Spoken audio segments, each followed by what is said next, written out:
Hey guys, tonight we're not sailing with pirates, no soggy boots, no suspicious parrots, no grumpy sailors arguing with seagulls about territorial rights. Instead, we're heading somewhere much colder, much smokier, and honestly, a lot less glamorous.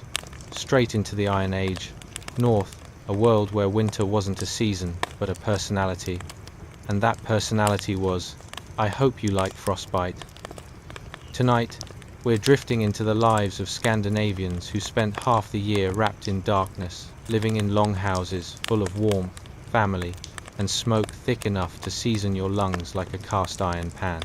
But before we step into the freezing wind and blinking torchlight of the past, go ahead and like the video and subscribe, but only if this kind of quiet, cozy, slightly smoky bedtime storytelling actually helps you relax.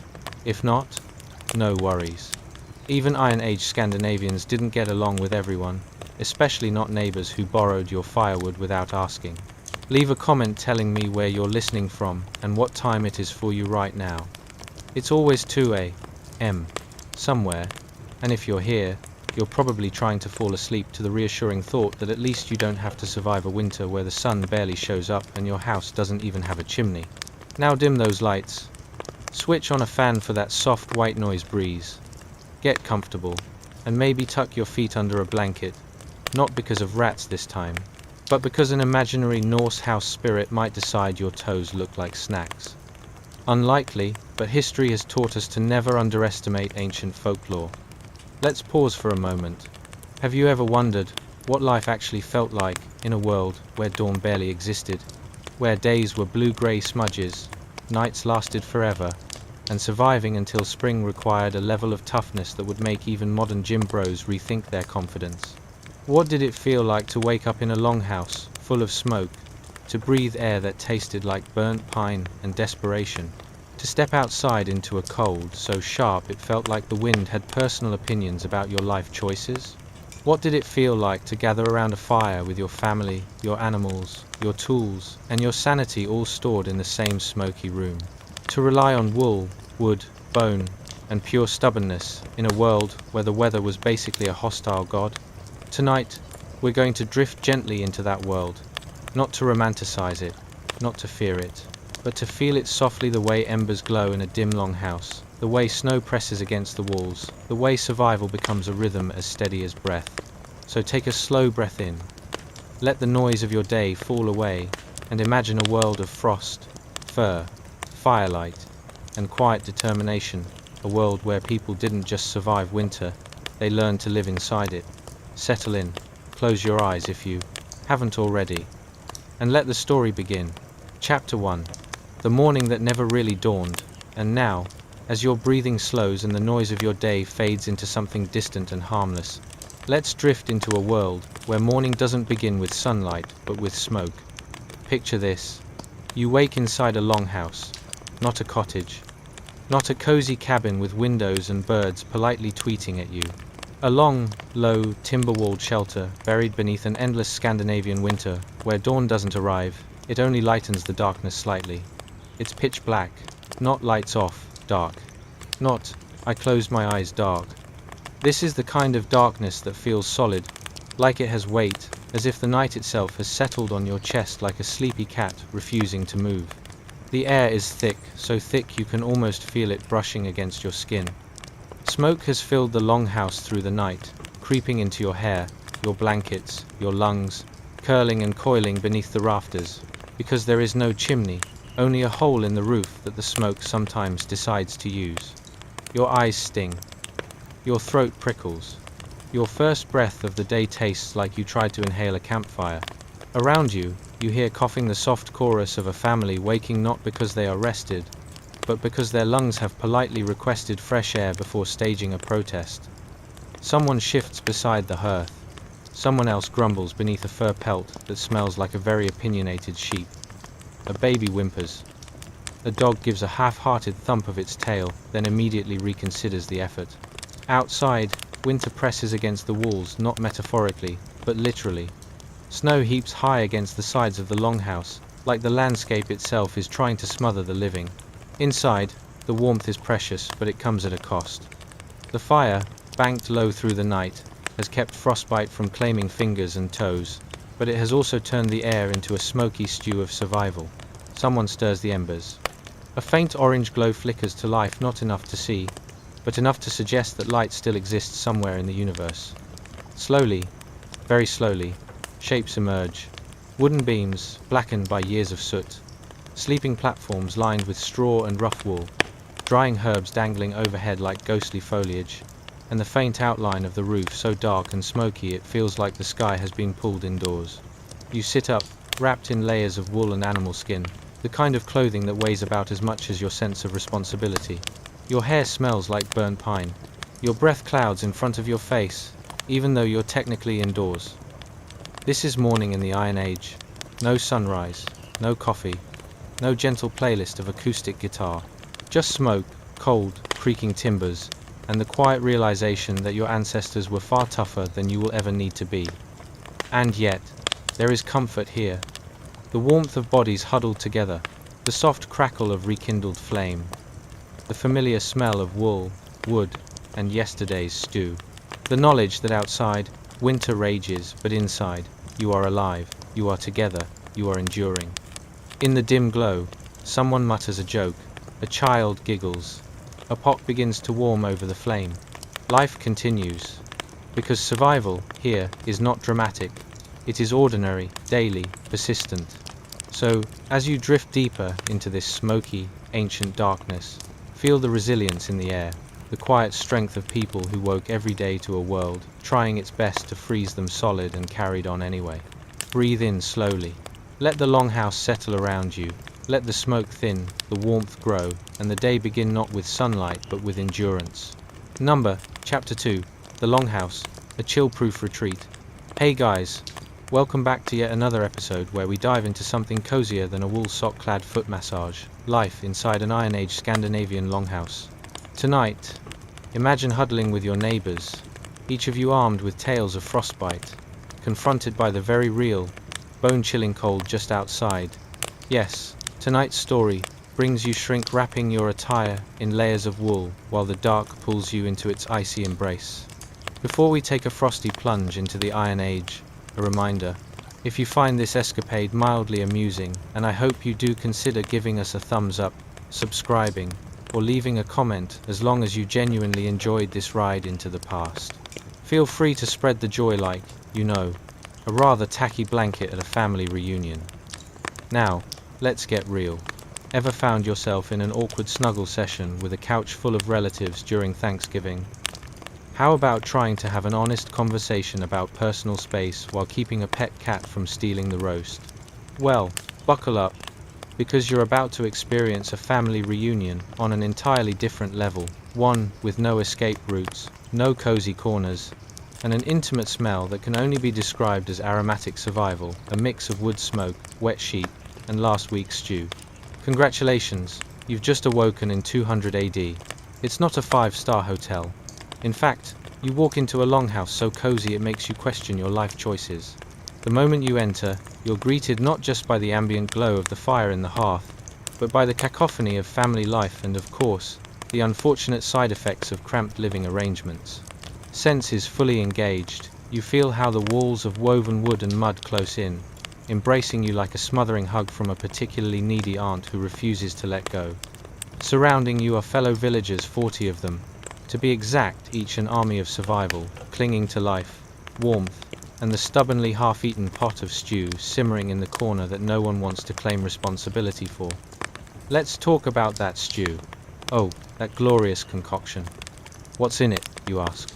Most villagers would advise a liberal pinch of whatever you can find, resulting in a delightful mix of root vegetables that resemble what's left in the bottom of last year's potato bin, and meat that probably had its last good day several weeks ago.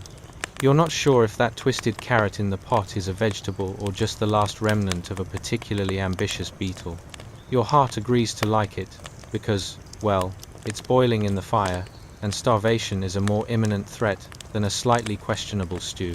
Just beyond the culinary disappointment may stand the centerpiece of this shelter, the hearth. Now, you may picture a simple fire pit, but nay, this is a multi-purpose area doubling as the family gathering spot, cooking station, warmth distributor, and occasionally, the medieval equivalent of a Netflix binge-watch hub. To your left, there's Ragnar, the village matriarch, arm-deep in a hybrid of grilling and gossip, as she pokes the fire, chattering about her neighbor's livestock. I swear, if that goat of Freya's doesn't stop stealing my herbs, I'm sending it to the next village. Who knew sheep could breed such spirited drama? You chuckle quietly, licking your lips in preparation for the stew of destiny, half hoping it might magically transform into something gourmet by the time it reaches your plate. There's also the delicate balance of sound, the crackle of wood, the occasional thunderous laugh, and let's not forget Harry, the village jester, doing his best to keep morale high, even if that sometimes means reenacting a particularly hilarious goat chase from last winter. Nothing like a frozen goat making an appearance in your longhouse to lighten the mood, am I right? Now, as the air fills with warmth and the heavenly aroma of smoke-drenched stew, your comfy surroundings starkly contrast with the uninviting cold just beyond the threshold. Outside, the winter wraps its icy clutches tighter, sneaking through every flimsy crack in the poultry walls. You think your windows are drafty? Try living in a house where wind is the primary resident and uninvited guests include snowflakes.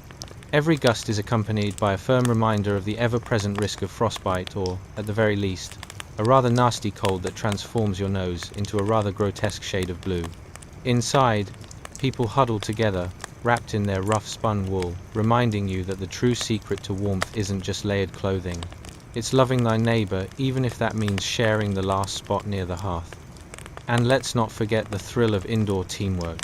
You marvel at the art of resourcefulness as children dash about with buckets, collecting coal and logs that, if you're lucky, won't double as makeshift catapult ammo later.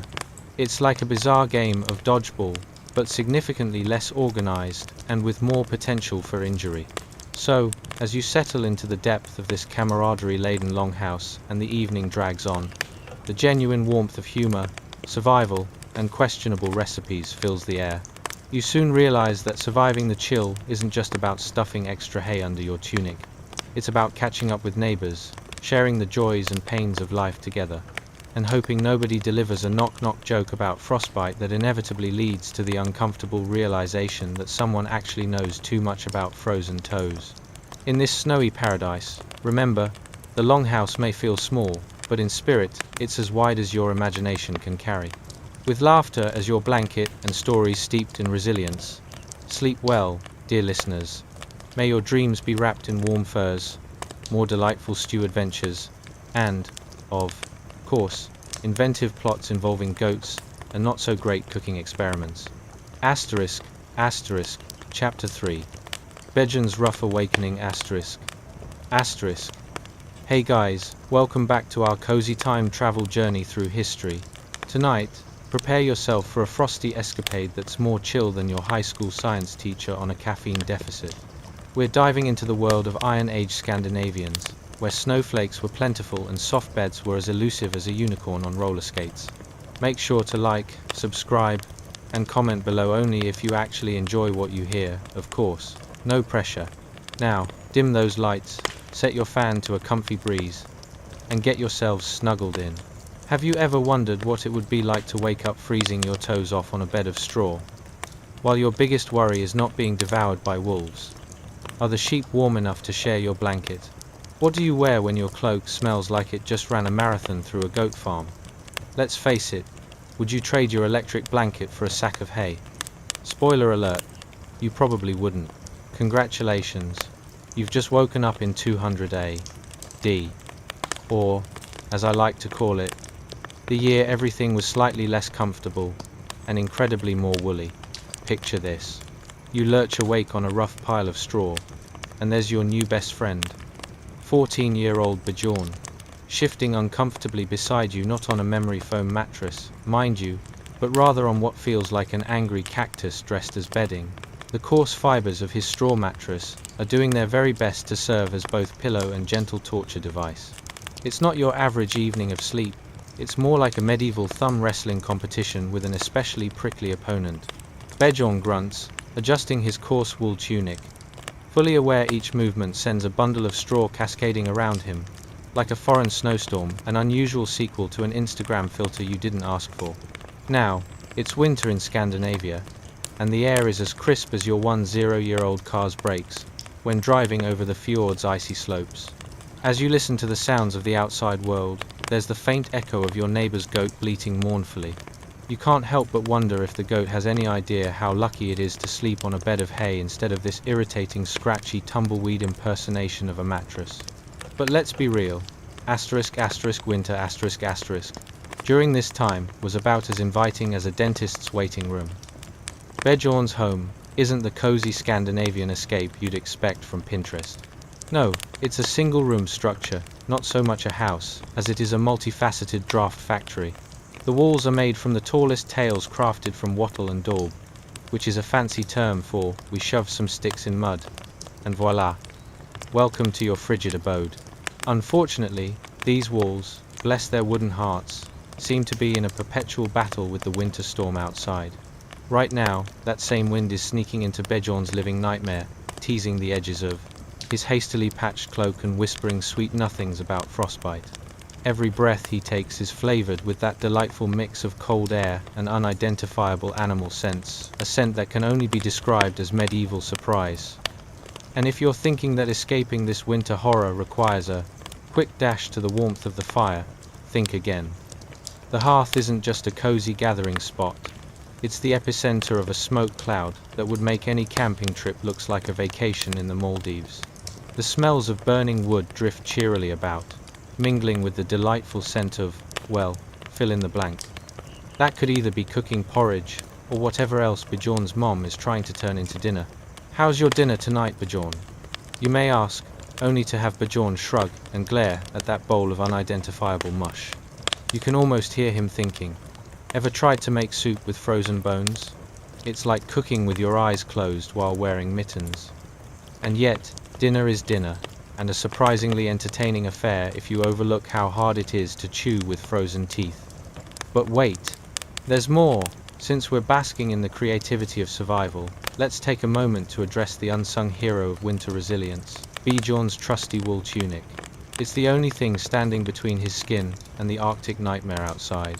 Wool, as it turns out, is a fantastic insulator unless it becomes damp. Then it rapidly morphs into a soggy sponge, making you feel as if the world's largest, furriest water balloon has chosen you as its vessel. And if you think Bjorn's cold discomfort is a unique experience, think again. Around him, entire families cluster like an awkwardly assembled jigsaw puzzle of mismatching sweaters, each wrapped in layers upon layers of rustic wool and knit attempts to make anyone look more rugged than they actually are.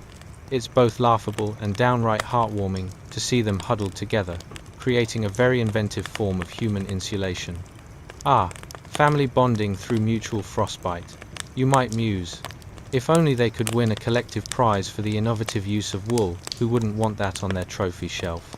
But alas, no trophies exist in Bjorn's world, just the daily struggle of staying warm while hoping to not wake up with icicles hanging from your eyebrows. As Bjorn glances out the tiny, crudely made window through which you now observe a swirling blizzard, you realize this is only the beginning. The adventure unfolding here, in the Arctic grip of the Roman Iron Age, is one of persistence, absurdity, and an all-around will to survive. And you just can't make this stuff up, especially when sterner sounds of a witch pot being boiled start bubbling in the background, reminding Bjorn he better do his chore of gathering more firewood, or risk an oven-like evening at home. Well, dear listener, sleep may come after all, lulled by the cozy chaos of Bjorn's life. Hang tight, there's much more ahead. Chapter 4, A Chill in the Air, Hey guys, welcome back to our cozy time travel journey through history.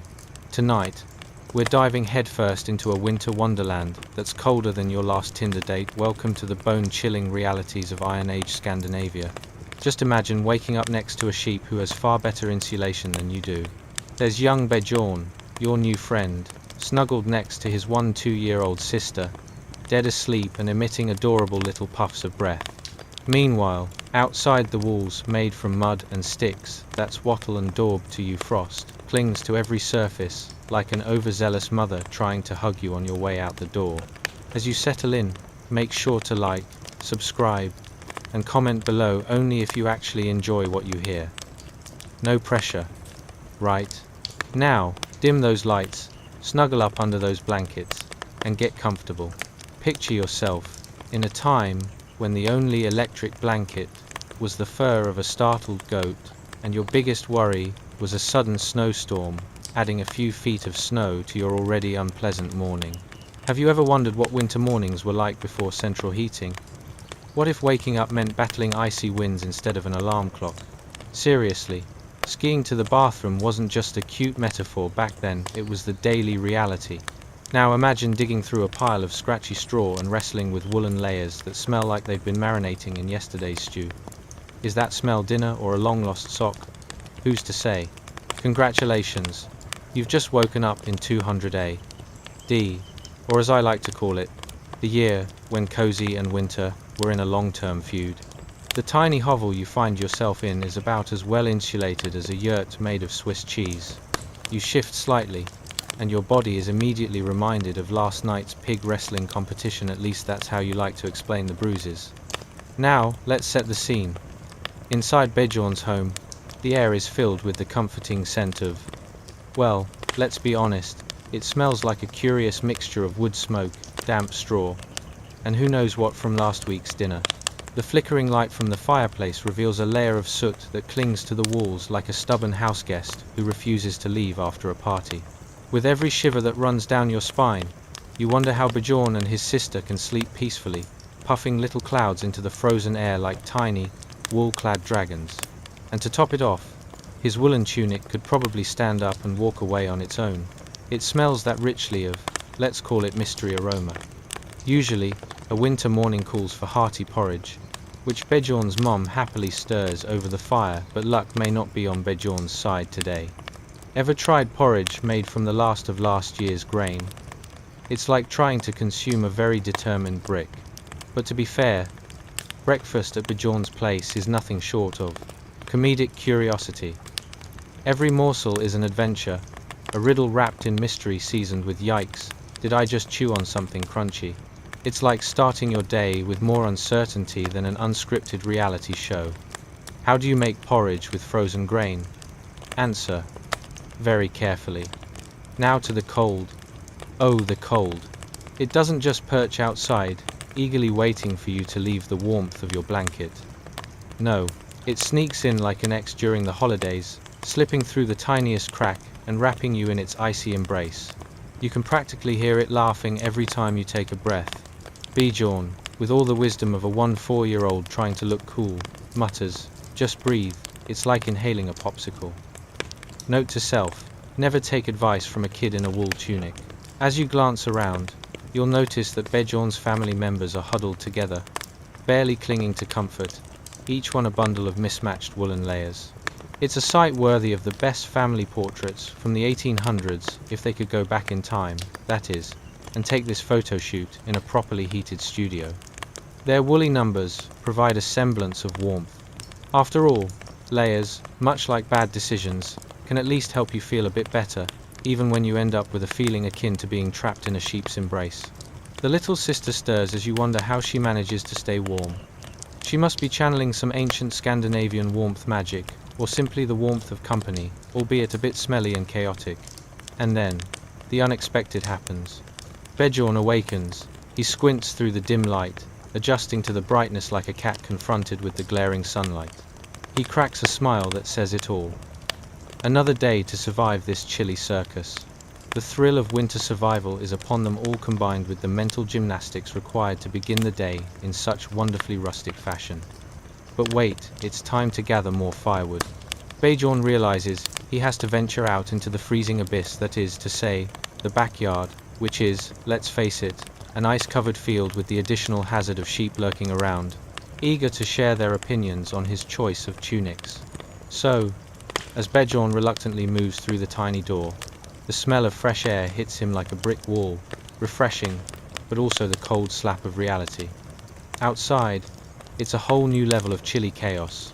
And just like that, you begin to slip into a cozy slumber filled with thoughts of woolly wonders, chilly mornings, and oddly endearing struggles in a world where warmth was not something to be taken for granted. Stay tuned, there's much more ahead. Asterisk asterisk. Chapter 5, The Warmth of Survival asterisk asterisk. Welcome back, brave time traveler. As we sink deeper into our cozy exploration of Iron Age Scandinavia, let's direct our attention toward the flickering heart of every longhouse, the central fire. As we inch closer, those dim embers appear to be doing their best to stay awake, teetering on the edge of life like a buddy who had one too many at the frosty feast last night. You might think it's just an innocent little fire, but trust me, it's the sole oxygen of survival in a world where winter would sooner see you frozen solid than cozy. Imagine for a moment you've just awoken from a very uneasy slumber, sharing that delightful hovel with Bjorn, his sister, and potentially an army of sheep if last night's accommodations were accurate. The smell of mystery porridge is about to slap you back into reality faster than a deer dodging an arrow. It's early morning, and you're drawn in by the captivating sight of the dying fire, its glowing embers whispering sweet nothings of warmth into the frigid air. Your first question, how do you keep a fire alive when it feels like an ice cube has just established dominion over your unyielding heart? That's the trick. Bjorn's parents have perfected the delicate art of fire tending over the years, spinning a saga of how to coax reluctant flames like a mother talking her teenage son into doing laundry. You may burn your eyebrows off while struggling to create a spark, but for these seasoned Scandinavians, it's second nature, an essential life skill akin to remembering to put on pants before leaving the house. You sit up groggily, fighting the urge to shiver as the cold air envelops you. Is that a bit of frost forming on your nose? Whoops! This isn't quite the Instagrammable winter scene you'd hoped for, is it? The fire is not just a source of warmth. It's the natural icebreaker at family gatherings. You have conversations about the weather that would make a meteorologist cry, while also subtly reminding everyone that at least we're not dead yet. Each day begins with a ritual, firewood collection. It's less charming than it sounds. You're about to don your woolen tunic, which, by the way, could double as a tent, if need be. But that's later. First, you have to negotiate with Bjorn over who gets to carry the logs. It's a tense standoff, far more riveting than any medieval duel. In the spirit of fairness, you end up wrestling over who gets to wear the cool goat hide scarf. Spoiler alert, it's completely uncool.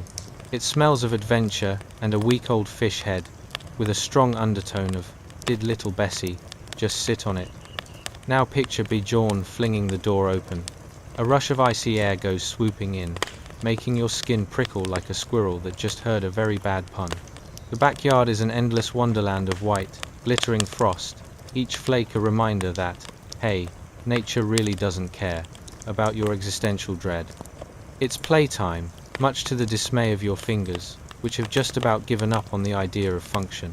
Gathering firewood seems straightforward until you realize that half the logs are embedded in ice, like ancient relics. It's like trying to unearth a lost treasure, only you're half sure it'll either bite you or stick you with a splinter the size of a Viking sword. At one point, you squint suspiciously at a log that looks suspiciously like it might have eyes, and soon enough, it's wooden log. 1, 0. As Bjorn barrels back with a handful of logs, you've discovered a new form of competitive sport, firewood flicking. No one else seems enthused, but they're all part of the audience for this bizarre reality show, where everyone ends up competing for the title of least likely to freeze to death. With each flick of wood into the embers, Bjorn has prepared himself for the most alert and important endeavor of the day, ensuring that tiny flames leap back into life like an overenthusiastic cheerleader. By now, you can practically hear that little fire begging, "Please, just throw in the last scrap of ancient porridge before my embers cry for help." So, someone politely retrieves the leftovers from last night. Even your best buddy would shout, "Why did I defrost that?" But you take a deep breath, convincing yourself this is all part of a successful survival plan. A little mystery flavor, a little wooden magic, and voila, victory. Of course, there's the delightful challenge of managing the smoke that billows up in dense grey clouds. You quickly find yourself half stepping outside, half tearing up, and half laughing. The three halves are vital for survival. You've become a professional smoke dodger, akin to performing a strange dance reserved for that one ancient rite.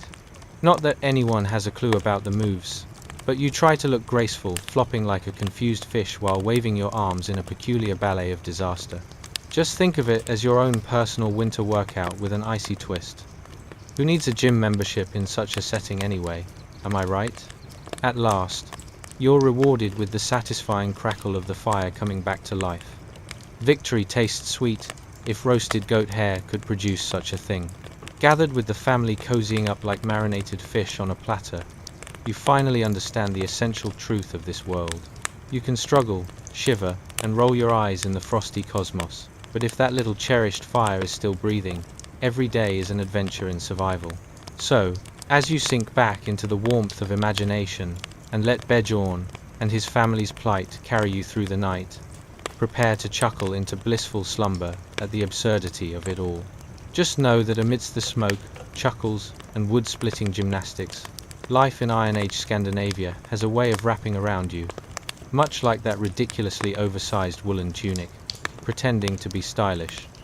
The night awaits, and as the echoes of ancient laughter and warmth seep into your dreams, rest assured, you're never too far from the glow of survival's warm embrace. *** Chapter 6 The Family Bunkhouse of Misery ***. Welcome back, my drowsy historians. Snuggle in tight, because tonight, we're venturing into a space cozier than a woolly mammoth's armpit, or at least that's the goal in Iron Age Scandinavia.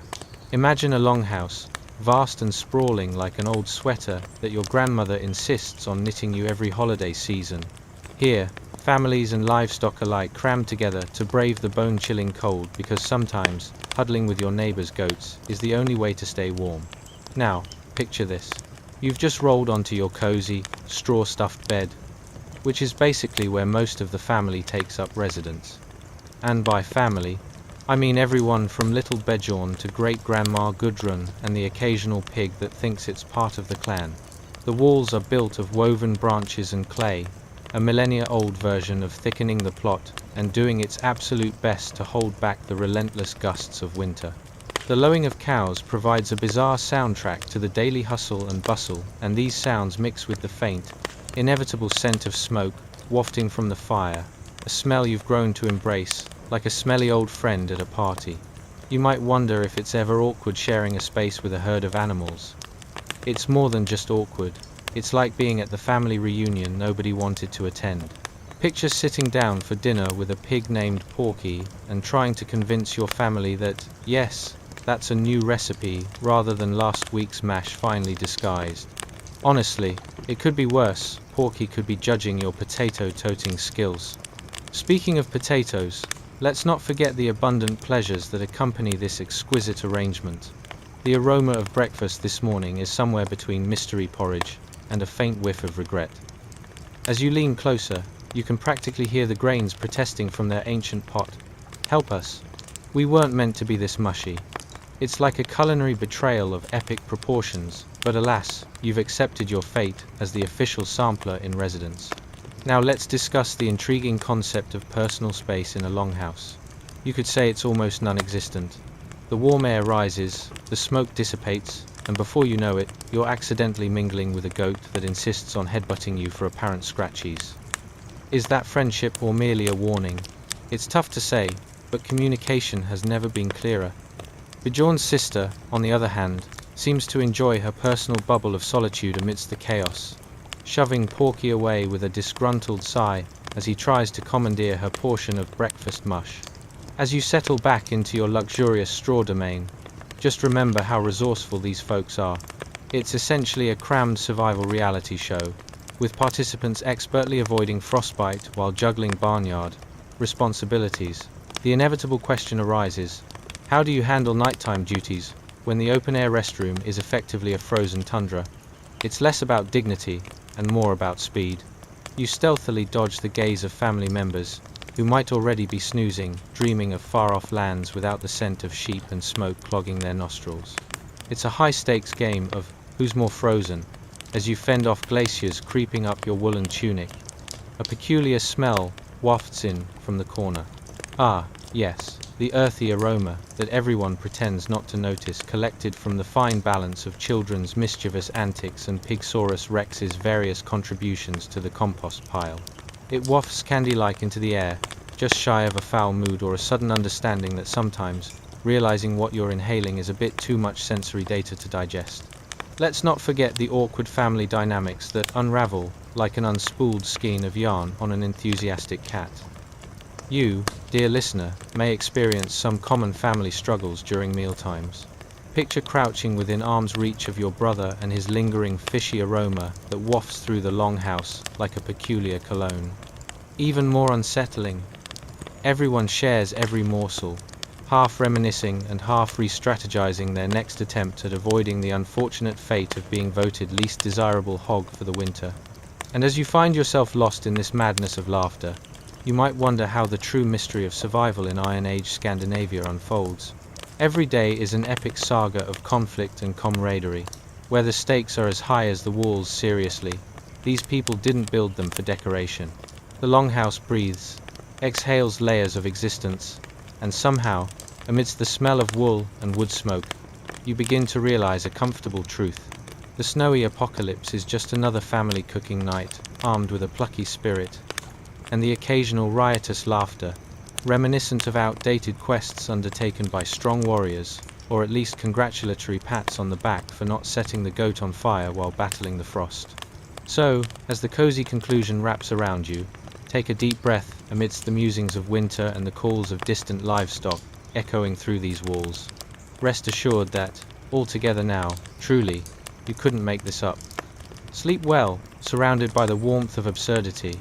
***. Chapter 7. The Crusty Chronicles of Youth in Iron Age Scandinavia. ***. Hey guys, welcome back. Relax, stretch out, and prepare yourself for a frosty adventure colder than your ex-boyfriend's sense of style. Tonight, we delve into the life of an Iron Age Scandinavian youth whose daily routine is just an epic saga of surviving the bitter. Grill your nose off cold and the subtle charm of smoke. But before we plow into the frigid depths of history, I'd love for you to engage with this peculiar voyage. Like, subscribe, and comment below only if you really enjoy it, though. No pressure. Now, go ahead and dim those lights, maybe kick on a fan to replicate that within a campfire smoked longhouse ambience. Grab an extra blanket, because trust me, these frosty tales come wrapped in woolly discomfort, and get comfortable. Have you ever wondered what it would be like sharing a home with half your village and a herd of goats, all while juggling the responsibilities of being the gross-smelling kid in the family? Or who decided that a warm bath was for the elite while you're stuck living like a candle buried under a pile of sheep? What about that heart-stopping moment when you realize the last bit of firewood is missing and you can't decide if your fingers are going numb from the frost or the sheer panic of facing a night with no heat? Congratulations, my friend. You've just woken up in 200 AD Scandinavia, where the air is crisp, your bed is a straw-stuffed bargain bin wonder, and every breath you take carries hints of smoke and despair, well, mostly smoke. So, picture yourself as a sprightly youth, maybe named Bjorn. You rub your eyes, caked with a delightful layer of smoky residue, remnants from the family bonfire that seems to have become your second home, because let's be honest, it's been weeks since your last true bath. Your skin is a lovely shade of grime, a fashion statement unknown to modern skincare routines. And while it may sound vogue in today's climate, literally and metaphorically, you could say you're a pioneer in the earthy aroma movement. Let's talk about your hair, shall we? It carries more campfire scent than an overly enthusiastic barbecue expert desperately trying to show off at a picnic. Remember when people thought running your fingers through your hair brought you closer to your natural self? Well, in your case, it feels more like a heartfelt reunion with a long-lost bonfire. And here you are, dodging the wills of nature without modern conveniences like running water or a proper shower. Ever tried to clean your armpits with cold soup? Let me tell you, that search for clean skin becomes pretty much a futile attempt at a comedy sketch gone wrong. Your mornings begin with more anticipation than a reality show contestant hoping to avoid elimination. Now, speaking of mornings, imagine waking up to the teasing sounds of your family engaging in their morning rituals while the fire smolders. Breath rolls in the air like little ghostly reminders of what warmth used to feel like. Your siblings are practicing something resembling synchronized grumbling while trying to decipher the finer points of porridge, the 2 pots of boiling mystery that more likely needs a seafaring wizard to make sense of. There's no point in being picky, you think, when breakfast might do you the favor of keeping me alive for one more day. You lean in gingerly, hoping that what you see looks somewhat edible. Spoiler alert, it's not. It's more akin to a thick, gluey paste clinging to your spoon as if it has your back in the battle against, well, flavor. Ah, young Bjorn, you've got an important role in the saga of survival like that trusty nibbler of your family's nightly porridge. The stakes are high, and every meal is a potential minefield not just for your taste buds, but for your very existence. Do you dare dive into mystery porridge? Or do you throw caution to the wind and go all in? Decisions that could very well haunt you for the rest of your longhouse days. As you ponder your fate, the faint smell of wood smoke lingers, despite you thinking you've gotten used to it. The warmth of the hearth is your best friend as you watch log after log tumble into the fire, speculating on which part of the family would give you their blessings to use that last piece of birch without starting a full-on civil war over a lack of kindling.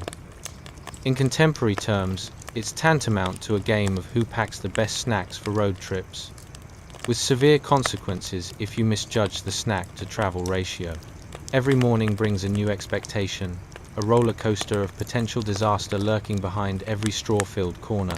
Like, do you drop your bread onto the communal floor, the equivalent of signing off on a gourmet trash experience, and brace yourself for the backlash of being the floor-bred kid? You haven't even stepped outside yet, and already you can feel the icy grip of winter gnawing at your toes like an over-enthusiastic puppy meeting a stranger. But soon enough, you'll venture into the snow-laden world beyond your cozy, mucky abode, determined to dodge frostbite and perhaps secure a better breakfast square. You see, winter has its own rules, and you're learning them. The art of survival really boils down to sharing space, both cozy and cramped, sustaining friendships with goats and pigs as frequently as you shout at your siblings.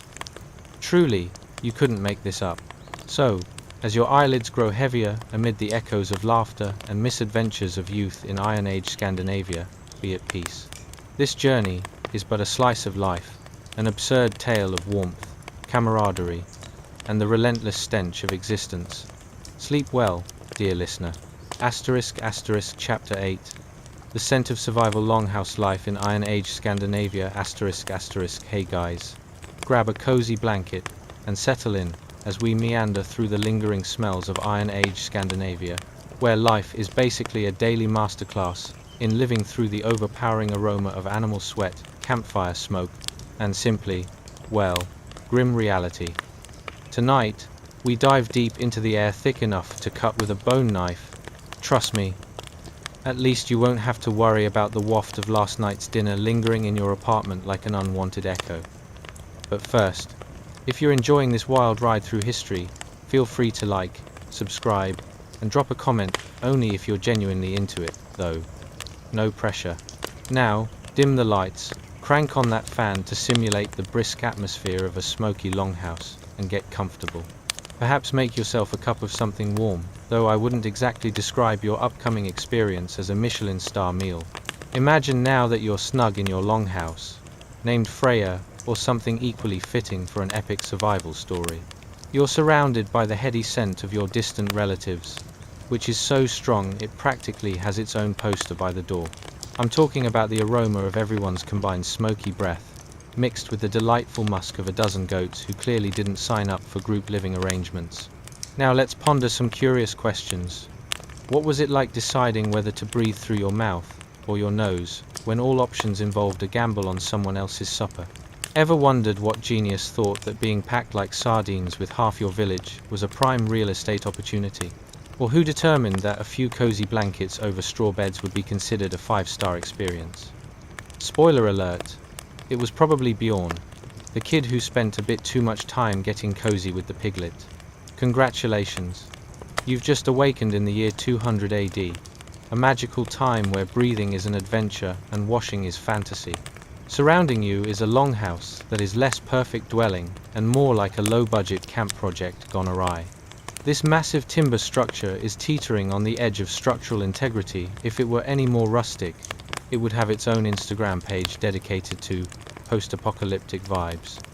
Now, let's talk about the atmosphere in this longhouse. The air carries the distinct combination of smoke, sweat, and whatever that mystery stew was of last night. It's basically a potpourri of survival.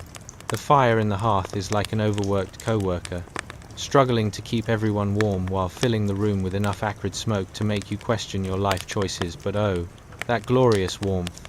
As you sit up, your woolen tunic clings to you like it has made life decisions on your behalf.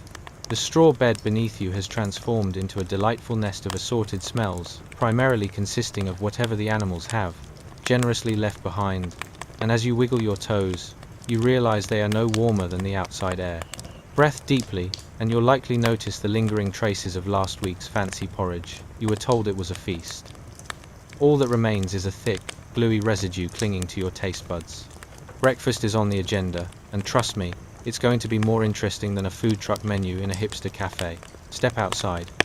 Actually, wait. Take a moment to inspect what might just be the original version of waiting for your turn to shower. An epic battle of sorts to get at least half clean while negotiating extensions of personal space with your siblings and that dewy piglet that has taken a liking to your left sock. Now, let's tackle the wonderful communal breakfast. The family gathers around the hearth for a morning meal that looks like it's spent the night crawling out of the never-again bin. You'll join your relatives in enjoying mystery porridge, which is honestly just a game of guess what you'll be eating today. Will it be the flavor of despair or last week's meat? Spoiler, probably the despair. Don't be picky, it's keeping us from freezing. You tell yourself as you dip your spoon into the pot, eliciting sounds that would make a modern chef weep. Ever tried lifting a spoonful of food so gloppy, it feels like you're sculpting a miniature mountain? It's like trying to maneuver a brick while blindfolded. You might think you're brave for diving headfirst into that artifact of breakfast. However, remember what emerges can be worse than any weird cooking show challenge you've ever seen. The alarmingly thick mixture could easily double as non-Newtonian fluid. If you eat this and survive, you're already winning at life. You assure yourself, channeling your inner Viking spirit. As breakfast winds down and the aroma mixes with the cool drafts of the morning, you consider that your biggest survival challenge today might just be deciding who gets the last bite of yesterday's mystery stew. It's a brutal, reality check kind of game essentially, the Iron Age Olympics of sibling rivalry. The Longhouse isn't just a home, it's an arena where breakfast legends are made and laughter dances through the thick air. The morning awaits with frozen quests for firewood and thrilling encounters with the goats, who seem to have formed their own bustling society right outside the Longhouse. Who knew you'd need to negotiate a goat's emotional well-being before you can stake your claim on a piece of your homeland? So, breathe it all in, and as you drift off into a world where warm beds are made of straw and breakfast is a structured minefield of historical comedies, remember that life has a scent, a yearning pulse, and a peculiar brand of humor. The Iron Age is much like modern life, a mishmash of too many smells and little clarity. Sleep well, dear listener. Asterisk, Chapter 9. The dreaded morning chores, hunting and gathering in Iron Age Scandinavia. Asterisk. Hey guys, welcome back. As the dawn peeks in, you may want to pull your blankets a little closer. Today, we take a deep dive into the riveting world of morning chores. Oh yes, more thrilling than any New Year's resolution to exercise.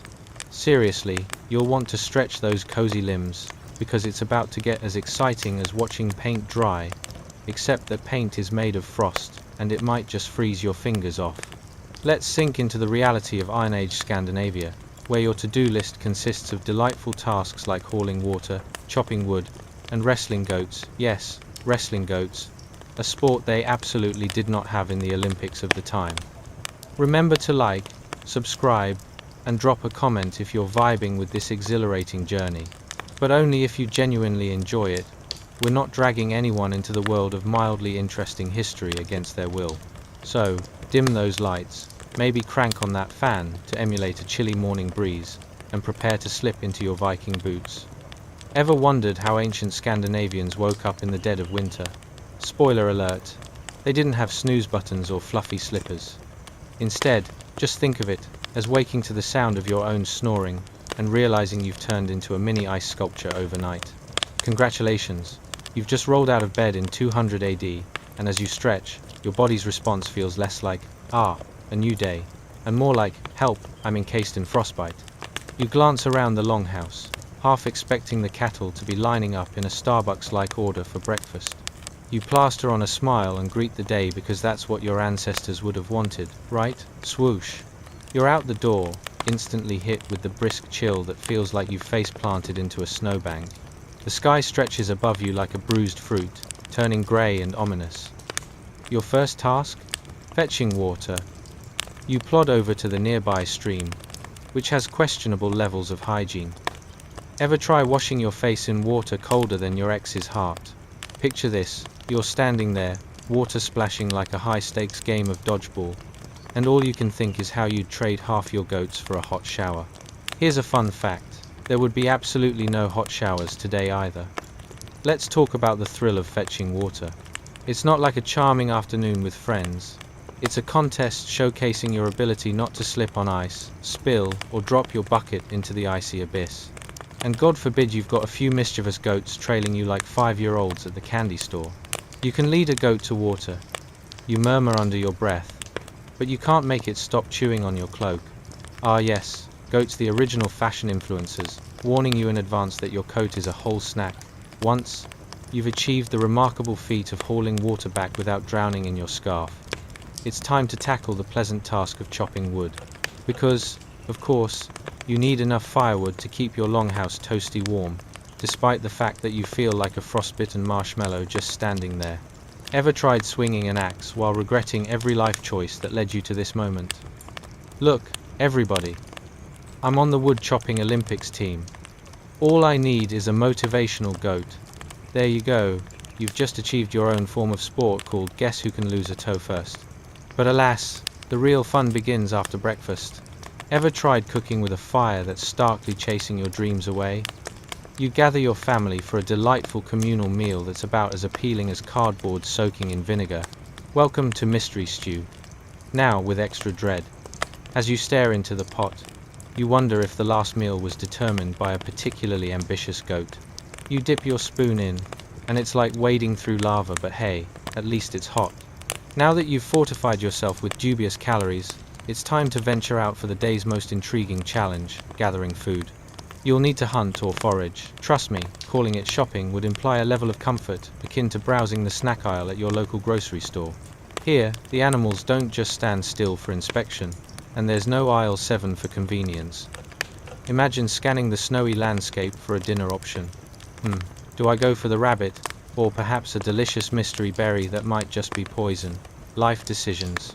And if you're lucky, you might come across berries nestled beneath the snow, waiting to be plucked, reminding you just how much life liked to play a game of do I kill you or nourish you. As the day wears on, you may encounter some less than friendly wildlife, or perhaps a neighbor who thinks your goat looks a bit too chubby. Let's be real, goats are known for their distinct personalities. No, my dear neighbor, I won't trade you for your fine quality cheese. Touch my goat, and you'll find out why Vikings are known for their strength. As you head back, arms full of food like a reverse Santa Claus, consider that your longhouse stands as a fortress against the elements, and sometimes against the very goats you thought were adorable. Yes, there's a bizarre irony in using livestock to both feed you and hinder your escape routes. You summarize your day, and what have you learned? It's mostly about being grateful for your warm straw bed, your quirky family, and the goats that think they're your best friends. Because, really, surviving in Iron Age Scandinavia comes down to a delightful mix of camaraderie, endless chores, and just enough insanity to keep things interesting. Sleep tight, dear listener, for tomorrow holds more adventures, more running with goats, mystery stew, and perhaps a life or death struggle over the last piece of bread. Just another day in the magical, mildly interesting wonderland of Iron Age Scandinavia. ***, Chapter 10. The plight of the barefoot tyrant, one boy's struggle, against cold and expectations, ***. Hey guys. Welcome back. Tonight, we're diving into something colder than a polar bear's toenails. Life as a 4-year-old in Iron Age Scandinavia. Yes, It's a turbulent journey filled with frozen feet, unsympathetic livestock, and the harsh reality of having no Netflix. Honestly, if you think your teenage years were rough because your mum wouldn't let you go to the school dance, just wait until you hear about running errands with frostbite as your new best friend.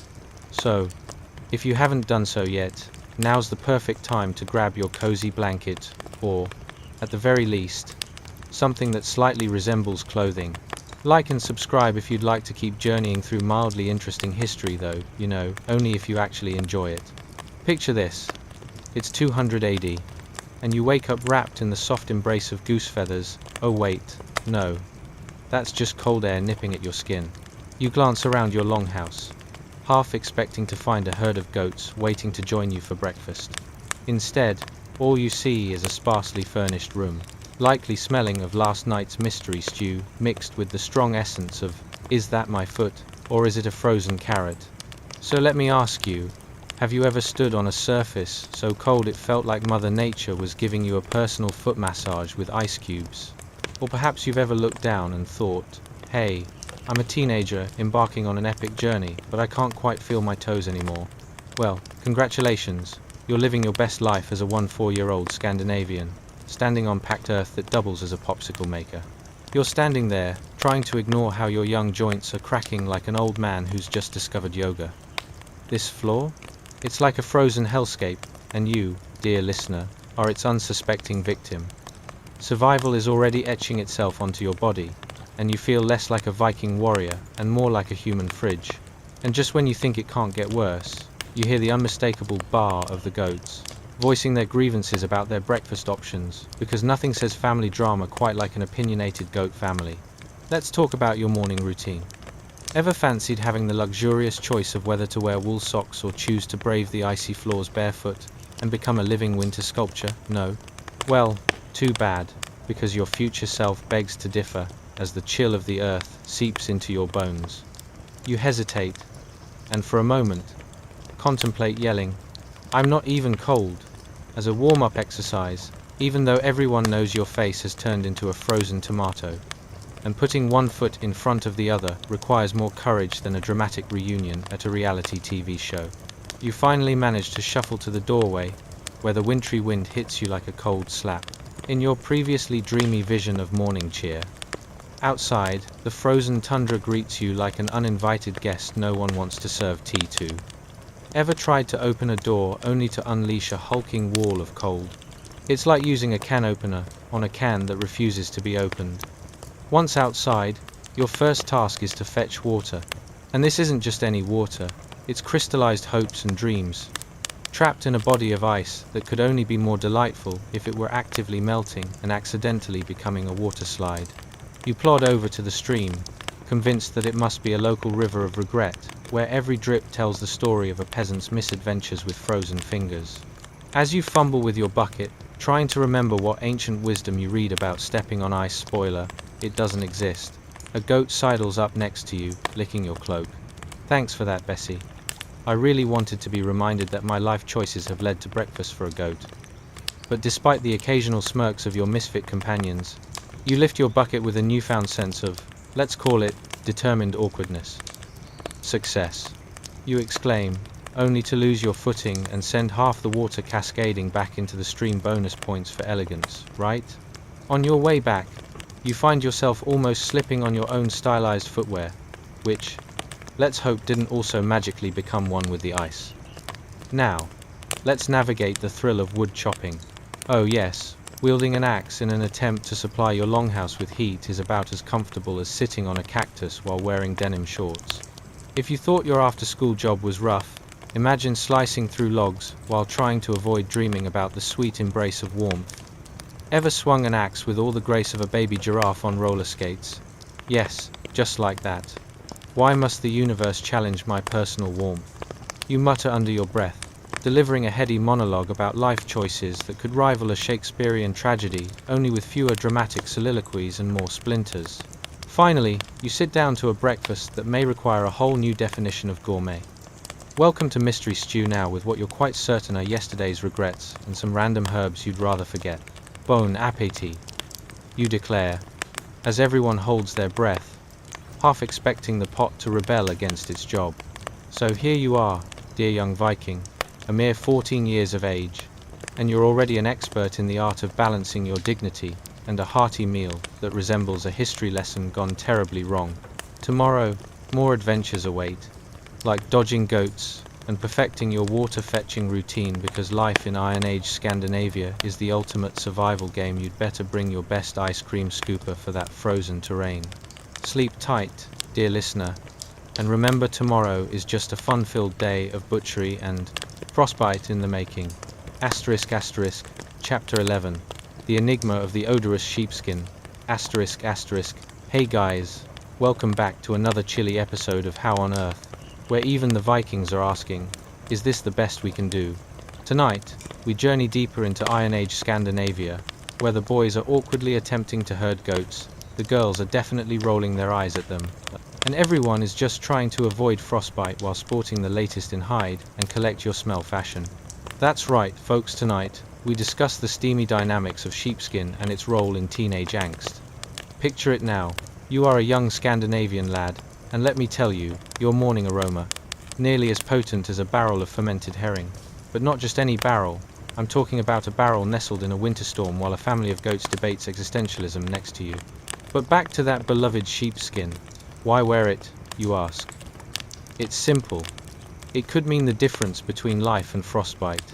Plus, there's an unspoken agreement that sheer necessity sometimes trumps olfactory pleasure. So let's get comfy for a moment.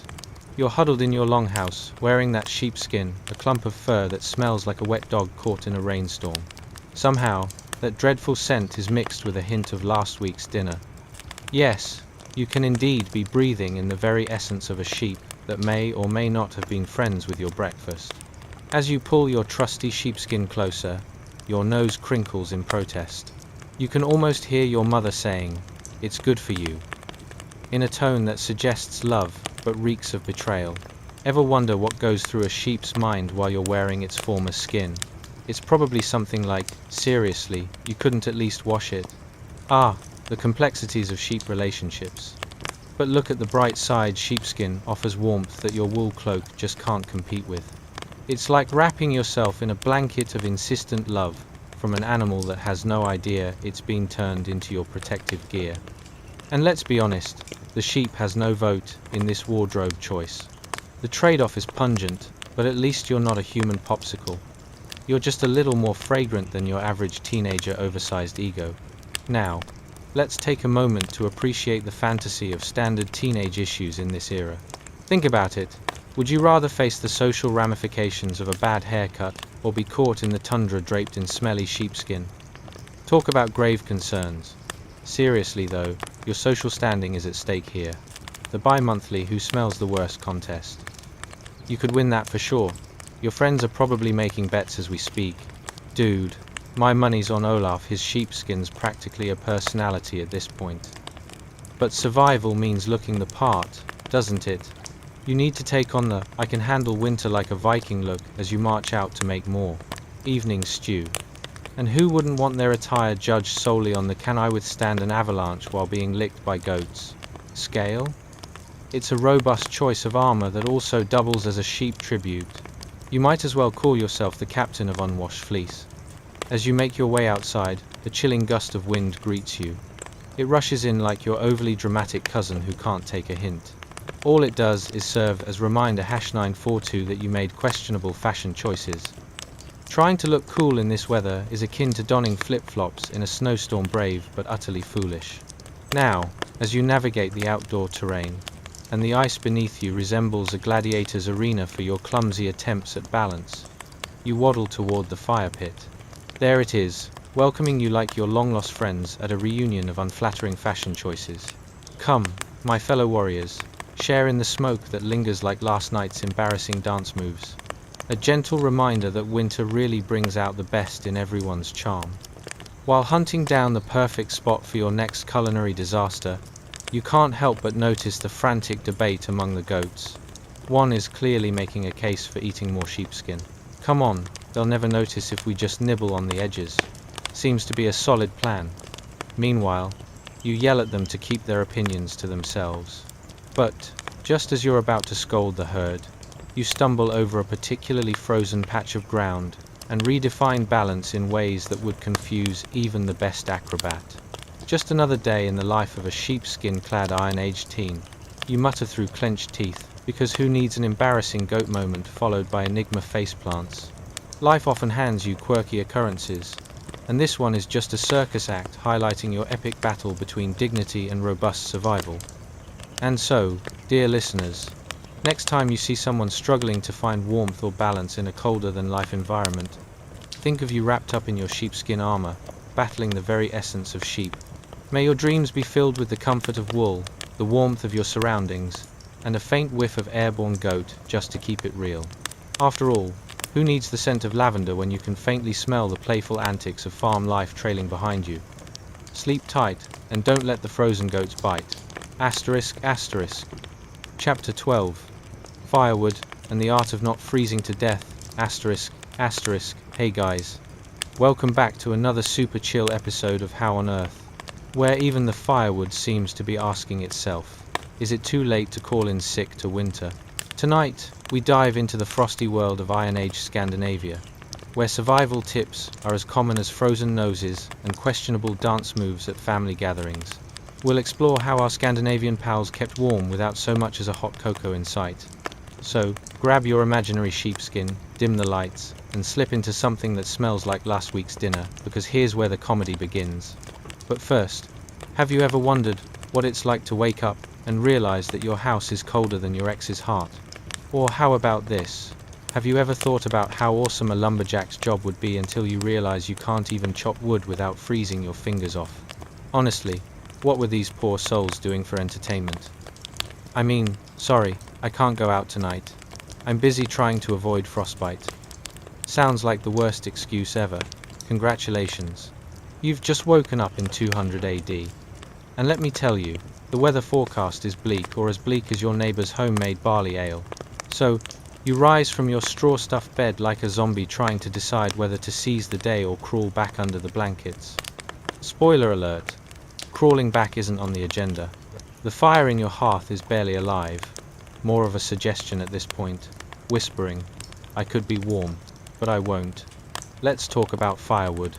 You step outside, and if warmth were a stock, you'd be investing heavily in firewood. You quickly scan the walls where a pile of dry branches that looks like it should have been used for a Pinterest project a millennium ago stands. As you grab at the wood, you can't help but think it's like sorting your relationship choices. Some are fresh and promising, while others are just twisted sticks that wound up here somehow. You haul a few of the drier, cracked branches towards your hearth, and boy, are you regretting that last hasty step. It's as if the sub-zero wind recognized your intention. It dances through the frozen air, hitting you with all the subtlety of a disgruntled ex. Ain't you cute, thinking you'll be warm? It seems to taunt. All you can do is mumble incoherently about how, weather permitting, you'll have a chance at not becoming a Viking popsicle. As you bend down to ignite the embers, your fingers brush against what was once a dry piece of wood but now has the texture reminiscent of day-old porridge after too many sub-zero temperatures. The fire in your hearth, which you can now see as a distant relative of the logs you wish to burn, stirs a little as if to assert that it's still here. See, I still exist. Now, do your part. With flint in hand, you try to coax the hesitant flames into a frenzy. It's a classic case of I promise I can dance the Macarena, but not until I consume 3 more cups of coffee. The sparks shoot up like tiny fireworks, joyfully breaking the dismal ambience. And, just like that, you remember, lighting a fire is sort of like the ultimate social media moment. You're flicking your creativity like a match and hoping for good reception from your audience of sweet, sweet warmth. Now, as the fire begins to crackle to life, conjuring memories of golden days filled with laughter and fleeting warmth, you marvel at how crucial this small act is. It's not just about warmth, it's about gathering your friends, goats, and maybe even that awkward neighbor who never seems to take a hint. You can almost hear the gossip swirling. Olaf's finally managing to make fire. Think he'll add those dance moves. Ah yes, speaking of goats, the chaotic brigade of bleats punctuates the air like an unwelcomed soundtrack. Their confused expressions are constructive criticism for your budding fire-making abilities. Perhaps they're questioning your expertise or wondering if they can borrow some wood to get their own hearth going, because let's be real, goat fashion is simply no match for winter's chill. Once the fire is roaring like your uncle after his third round of mead, it creates a lovely place to bask. It's a gathering point where everyone can nod knowingly, sharing layers of furs and laughter while trying their best to dodge whatever life throws at them, be it frosty winds or existential questions. So, as you settle in next to the flame, you can't help but appreciate how pivotal this is. It's a safe space ritual, the original let's sit by the fire and talk about our social media mishaps of its time. The wooden walls creak a melody of solidarity, a symphony composed of branches dancing gently in the warmth. And here, in this moment, life feels lighter, even if only by a few degrees. As the warmth sinks in, prompting you to let your guard down and your body relax, you realize that requires a sense of community. And besides, who knew survival would come with such a side of comedy? Surrounded by your pack of questionable company, it turns out warmth can indeed be bright and cozy, even if it also brings with it the scent of burning wood, a definitive touch of smoke, and a faint whiff of your last unfortunate dance near the goats. It's as if a gentle reminder floats through the room. Embrace warmth while you can. For when even a spark can feel monumental, you have officially overcome winter's chill, one dry stick at a time. So sleep well tonight, dear listeners. Dream of cozy fires, smoky evenings, and let's face it, a few too many goats in need of some romance advice. Be kind to your fellow humans, and remember, you're never really alone when everyone is huddled together in a sheepskin fort, fighting the bone-chilling cold. Asterisk, asterisk. Chapter 13. Smoke and Mirrors. How Technology Saved Scandinavian Lungs. Asterisk, asterisk. Hey guys, tonight, we're diving into something sharper than your uncle's wit after a few too many mugs of mead. A world where smoke plumes like the puffing dance moves of a Viking after a hearty feast. Yes, we're talking about 200 AD Scandinavia, where the air was as thick as a gossiping maiden's fable at the weekly market. Imagine trying to breathe in a room filled with smoke thicker than your Aunt Helga's favorite stew, truly a bone-chilling thought. Before we get cozy by the virtual fire, a little reminder to hit that like button, subscribe, and maybe even leave a comment if you're feeling inspired, but only if you actually enjoy this. Think of it as your modern-day equivalent of giving a nod to a bard after their riveting performance. Now, let's set the scene. Have you ever wondered what it would be like to wake up in a home that feels like a giant, very sweaty sauna, complete with a potential smoke alarm that could very well be your neighbor's goat? Or pondered the idea of breathing in a concoction of various herbal essences, only to realize that perhaps the herbs are a little too charred from last night's dinner? And have you ever tried to find a cure for your smoke-induced coughing fit, while dodging the fact that no one really takes you seriously because, well, you're still wearing last week's tunic? Know this, congratulations. You've just woken up in an Iron Age village, surrounded by lovely thatched roofs, which can only be generously described as natural air filters. But in reality, they could be better labeled as smoke-brewed charcoal inhalers. The first ray of sunlight is battling fiercely with the gloom, and let's be real, it's got as much luck as a one-legged troll with a broken hammer. As you step out of your flimsy straw bed, more like a pile of hay pretending to be a mattress, you can feel the chill of winter creeping in, like that one friend who refuses to take the hint after everyone else has left the party. You can smell it too, a crispy blend of frost, wood smoke, and perhaps that indefinable note of regret from last night's fish stew. Ah yes, the Iron Age aroma, nothing quite like it.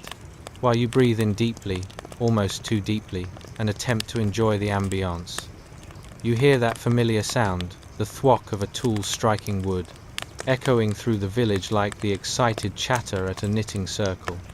Yes, your neighbors are out there crafting their daily survival gear with the newest high-tech innovation of the day, iron tools. These little beauties are like the Swiss Army knives of the Iron Age, though not nearly as versatile. After all, they can't exactly open a bottle of mead without a proficient Viking guide standing by. With sharper edges and sturdier constructions than their wooden predecessors, their ability to craft homes with higher roofs, let's call them the penthouse, chic of 200 AD, means the smoke has a new escape route. It no longer lingers like bad decisions made during last week's market day. Instead, it flows upward, giving your lungs some much-needed respite. One elder in the village once proclaimed, "Oh, my dear, iron tools have saved not only my roof but my wheezing soul." Putting the crankiness of yesteryears behind them, these villagers are now holding gatherings without choking on their own complaints, entirely revolutionary. And what's this?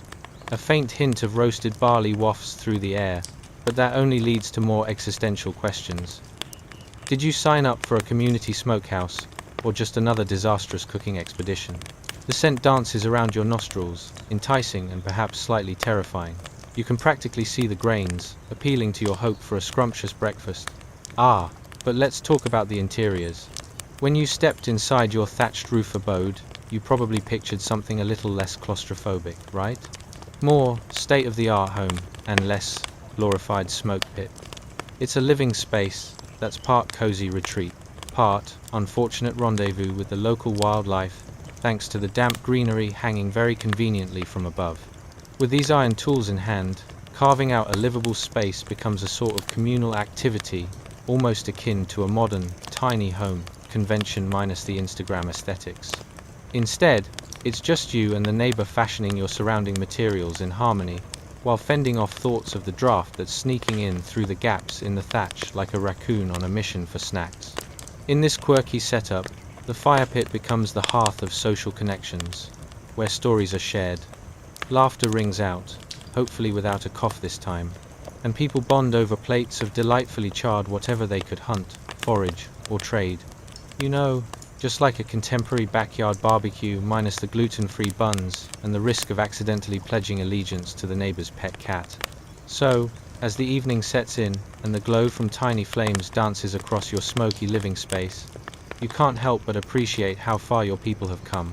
Just imagine, a whole village of witty, smoke-coughing Vikings, celebrating higher ceilings and beefy iron axes while relishing the warmth of shared company, seasoned with a side of hilarity. As you nestle into your woolen cloak, feeling both grateful and slightly overwhelmed by the fluctuating levels of smoke in the air, just remember here in 200 AD, every breath you take is a journey through the fire and ash of innovation. So slide into a sweet slumber, dreaming of iron tools, higher roofs, and, let's be real, perhaps that elusive barrel of mead left uneaten in the corner. Sleep soundly, dear listeners. Tomorrow is a new day filled with fields to forage, fires to reignite, and laughter to be had preferably without noxious storytelling. Asterisk, asterisk. Chapter 14. Wake-up calls and winter whiffs. The morning routine of Iron Age Scandinavians. Asterisk, asterisk. Hey guys. As the sun peaks over the horizon and wrestles with a stubborn sleepiness, it's time to experience a spectacle sharper than a sword-wielding Viking's wit. The morning in 200 AD Iron Age Scandinavia. You're about to witness a drama more theatrical than your cousin Brynjar at the last family reunion, a true spectacle of survival, smoke, and questionable breakfast decisions. Before we dive into this frostbitten saga, a gentle reminder to hit that like button, subscribe, and leave a comment, no pressure, though. Consider it a modern-day dap for your humble bard if you find yourself snickering even slightly. So, dim those lights, maybe turn on a fan for that extra chill, and snuggle up cozy. Now, ever wondered what kind of outrageous problems Iron Age Scandinavians faced each morning? Like, how did they handle that brisk morning breeze while simultaneously preventing their fish stew from becoming a frosty popsicle? Or what delightful, and potentially freezing, breakfast they concocted while reminding themselves that slightly burnt was basically gourmet dining back then? Trust me, the answers are just around the corner. Congratulations! You've just woken up in an Iron Age village somewhere between fjord and frost, where the day begins with a cacophony of sounds more chaotic than a goat trying to sing. Outside, the twinkling of metal tools clanks, soft waves lap against the shore like a toddler asking for attention, and that family down the road has kicked off their morning fire with enthusiasm that could rival a modern barbecue day. As you shake off the remnants of sleep, you realize your living space is a genuine delight if you define delight as a chili box decorated with a disheartening blend of smoke and the last remnants of questionable seafood. Ah yes, nothing says good morning like inhaling the remnants of last night's fish feast while dodging the disapproving glance of the village cat, because it's not just you who has expectations around here. You step outside, wrapped in your wool cloak, trying to remember if you're in a dream or just sleepwalking through a rather fashionable episode of Survivor, Frostbite Edition. Your feet, not yet acclimated to the icy ground, send little shocks of psychic messages to your brain, saying, "Hey buddy, it's cold. Maybe reconsider this morning thing." As you glance around the village, the scene unfolds like a bizarre play. There's Thora from down the road, pouring water into the enormous cauldron while trying to shoo away her mischievous kids, who look like miniature Vikings plotting mischief of suspicious grandeur. Honestly, at this point, you wouldn't be surprised if they were secretly summoning the local wildlife for assistance in their early morning antics, with the family's fire-packing prowess wavering just slightly below slightly chaotic. You realize that daily life in this village isn't unlike your weekly grocery run. Picture a throng of New Age villagers hastily gathering their tools, just like you experience vast crowds and questionable decisions over the last loaf of bread at your local store. Iron tools glint in the light, looking sharper than the arguments at last week's knitting circle, all responsible for the morning drama playing out around you. Now, as you wander toward your neighbor's hut, because what's a little neighborly social obligation in the icy glare of morning, you catch a whiff of something that might generously be described as breakfast. Is that roasted barley? It mingles with the air like an unexpected guest at an inappropriate time, definitely intriguing, potentially disastrous. How often have you opened your fridge only to find that leftover takeout from 3 weeks ago you boldly decided not to throw out? Well, the good folks of your Iron Age village live there every day, but their leftovers are a tad less aromatic. "Time to keep warm," yells Bjorn, a burly man with a beard thick enough to conceal the last 5 seasons of bad decisions. He tosses another log onto the fire pit with the enthusiasm of a child at a candy store. Quite simply, people in this era could actually barter to read reports about their hometown, and he definitely would be one of them. Amidst this morning excitement, you realize something magical. For everyone here, like you, getting through the frozen morning means friendly competition over the last bits of firewood and barley. It's like watching the Olympics of survival, but instead of medals, there are cozy shivers and the chance that your feet might not fall off from frostbite today. You lean against a thatched wall, watching the chaos unfold. It's simultaneously absurd and strangely charming, a realm where "let's gather around the fire" takes on a whole new meaning when the fire is more fickle than your ex-partner's promises of monogamy. As smoke unfurls in the morning light, your neighbors laugh over the morning meal or their version of it, which might or might not include some dubious-looking fish, a generous dollop of last week's soup, and a few errant herbs from last summer's batch. If that doesn't sound like a case for food critics from the modern era to have a breakdown, who knows what would?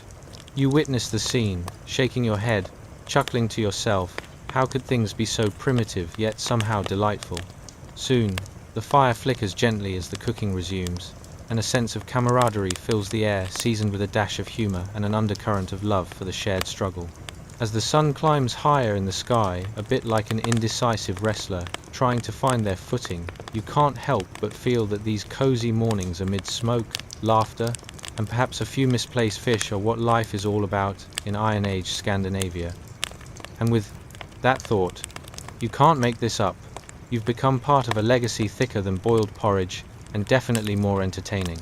So, settle in, dear listeners. Sleep awaits you, wrapped in warmth and the occasional whiff of charred barley, promising more hilarity in the icy embrace of history to come. What a remarkable tapestry you've drifted into, woven from the misadventures of your very own Iron Age neighbors. ***. Chapter 15. Millstone misadventures grinding grain in the Iron Age. ***.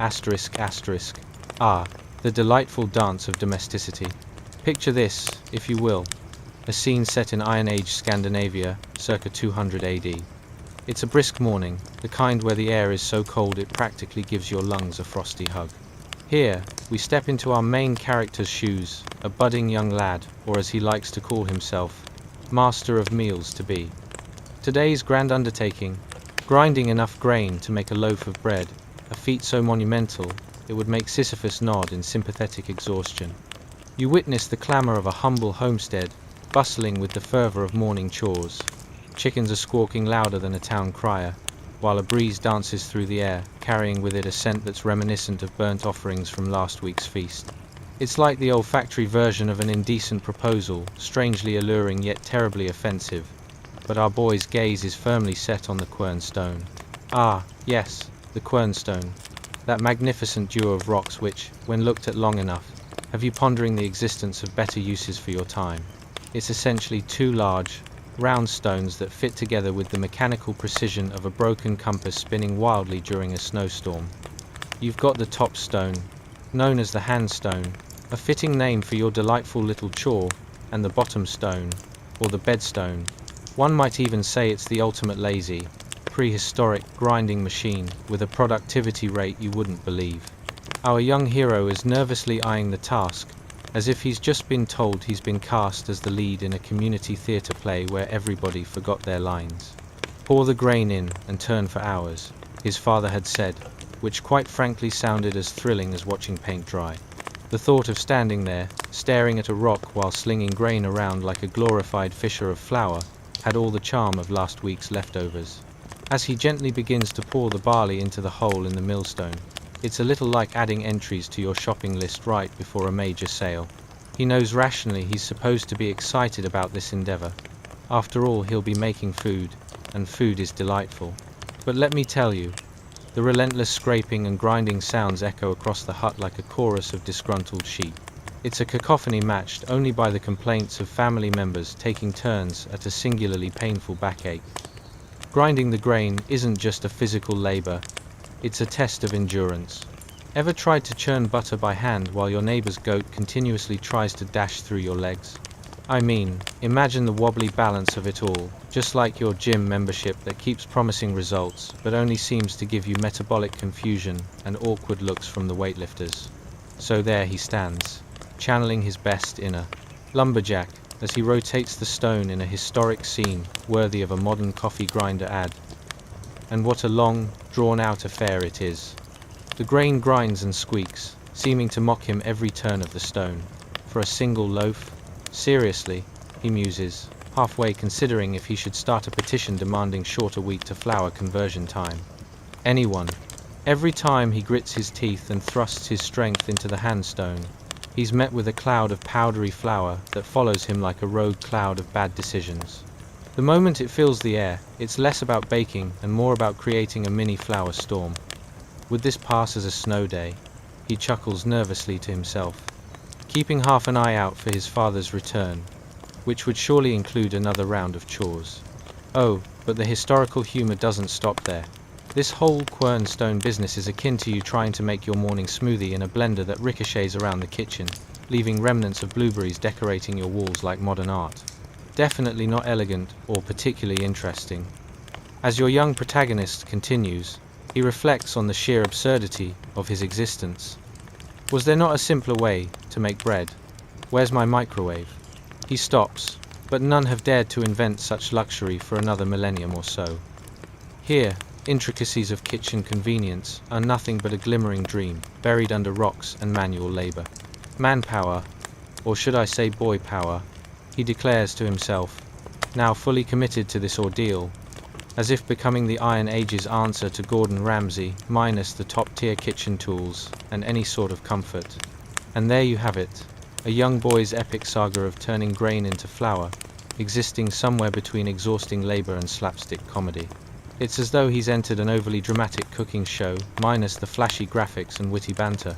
This, my friends, is 200 AD Iron Age living, where every step taken in pursuit of a loaf brings a sense of accomplishment akin to finishing an entire season of your favorite show in one night.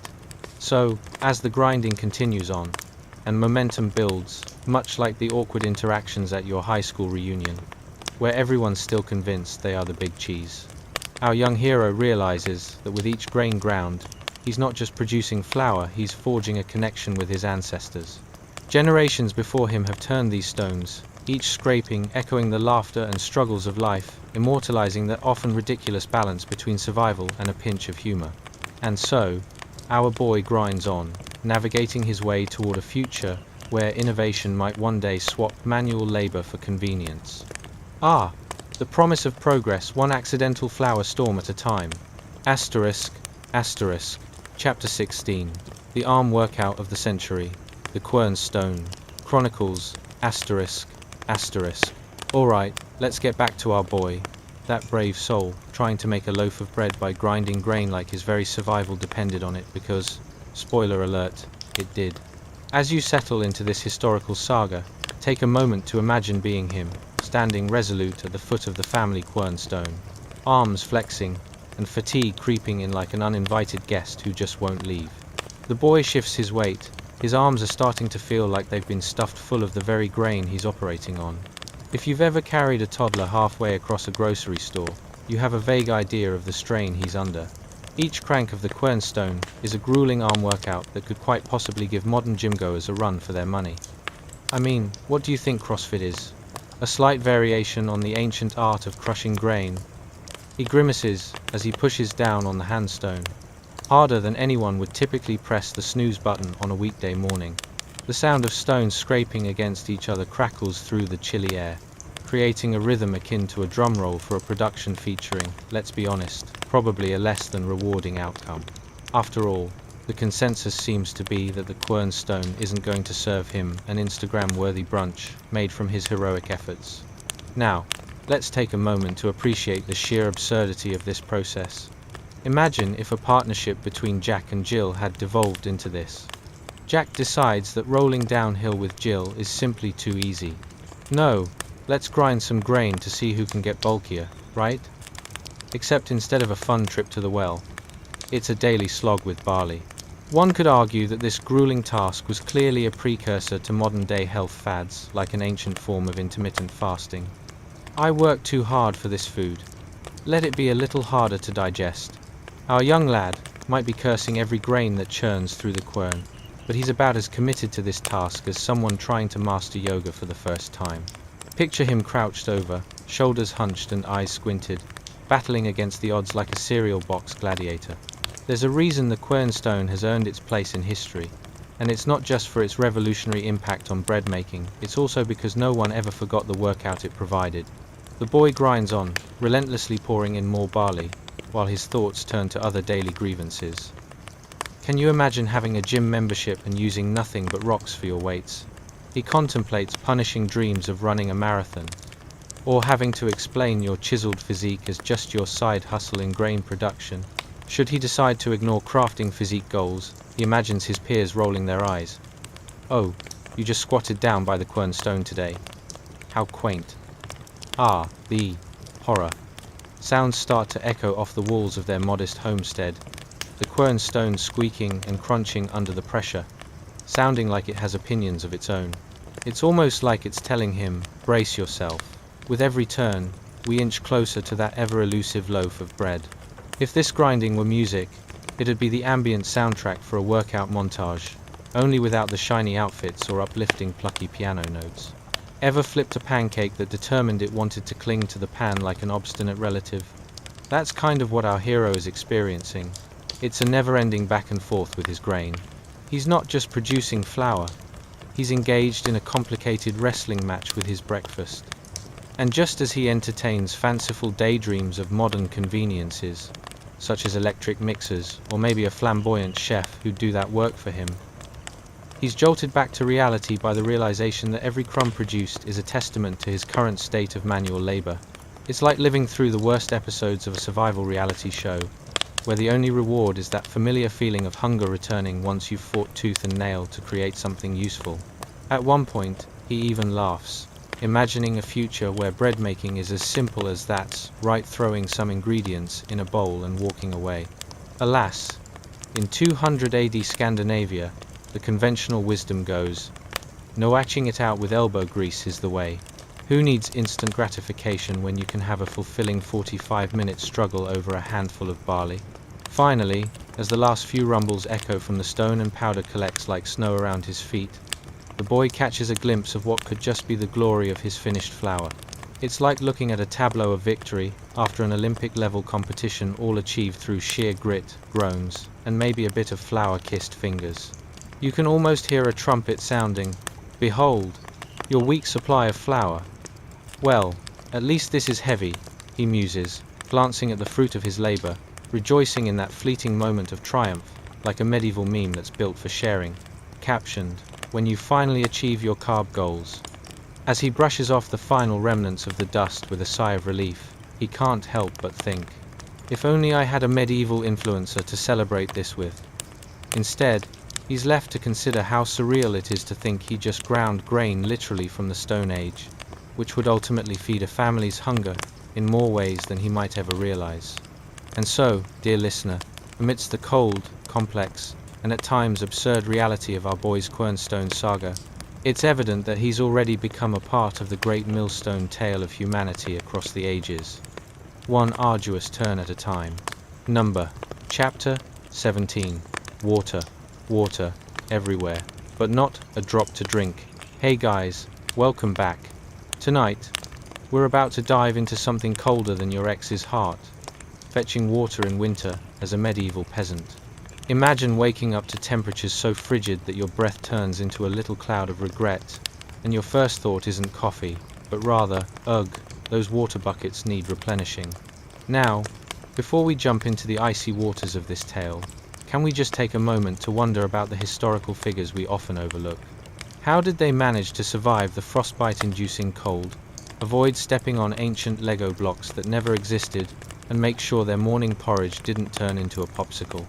Were they just inherently cheerful, like those people who always smile while doing yoga in sub-zero temperatures? Where was their coffee game? Did they trade in their bougie lattes for warm soup? But first, go ahead and dim those lights, put on a fan, and get comfy, really, like you're practicing for a new Olympic sport called extreme relaxation. Now let's travel back to 200 AD Scandinavia, where fresh water isn't just a necessity. It's a complicated, problematic adventure filled with icy fingers and frozen toes. Congratulations. You've just woken up in the Iron Age, where things are about to get wet and wild, or, more accurately, frozen and silly. Picture this. You're 9 years old, and your essential job is to fetch fresh water from the stream. This task is an Olympic event in itself, except instead of glory and fame, you just get chapped lips and a bit of bladder control that might rival a porcupine on a trampoline. The frigid winter air greets you like a slap from an angry snowman, and you're left wondering how fetching water turned into the real-life version of the movie Frozen. Your woolen tunic clings to you, possibly because it's a size too small, and the cold, biting air creeps in with the enthusiasm of a nosy relative you'd rather not see. The water buckets rest ominously by the door, silently judging you for the future pain you're about to endure. You can hear the stream gurgling outside mischief in its bubbly sound, as if it's mocking you for your impending trek. You step outside, and wow, it feels like you just tried to inhale ice cubes. Your feet crunch on the snow, each step feeling like a mini kick to the face from Mother Nature herself. Whoever invented the term cold feet clearly never dealt with a frozen stream and half-frozen water buckets, which are your current mission. On approach, the water looks almost inviting, except for the layer of frost sitting smugly on top. Imagine going for a soft-serve ice cream, the depth of expectation, and then, shockingly, it's just a frozen challenge. Do you dare to plunge your hands into it?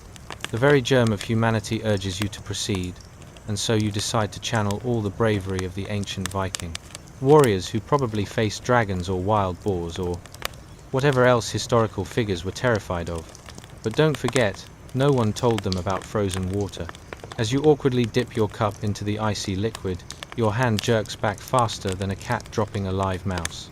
It's like that moment in modern life, when you touch a car door handle in January. It's visceral, it's shocking, and you just really don't want to have to do it again, ever. But the duty calls. You think about how fetching water in the Iron Age is a little like trying to get a warm drink from a squirt gun. You have to engage with the cold directly and in ways that aren't pleasant.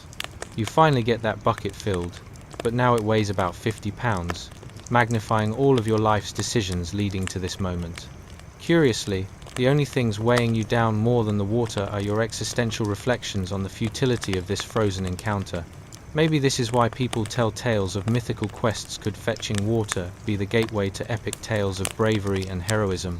You might even become legends, gumshoeing through the snow, shouting, "I dared to get my mitts frozen."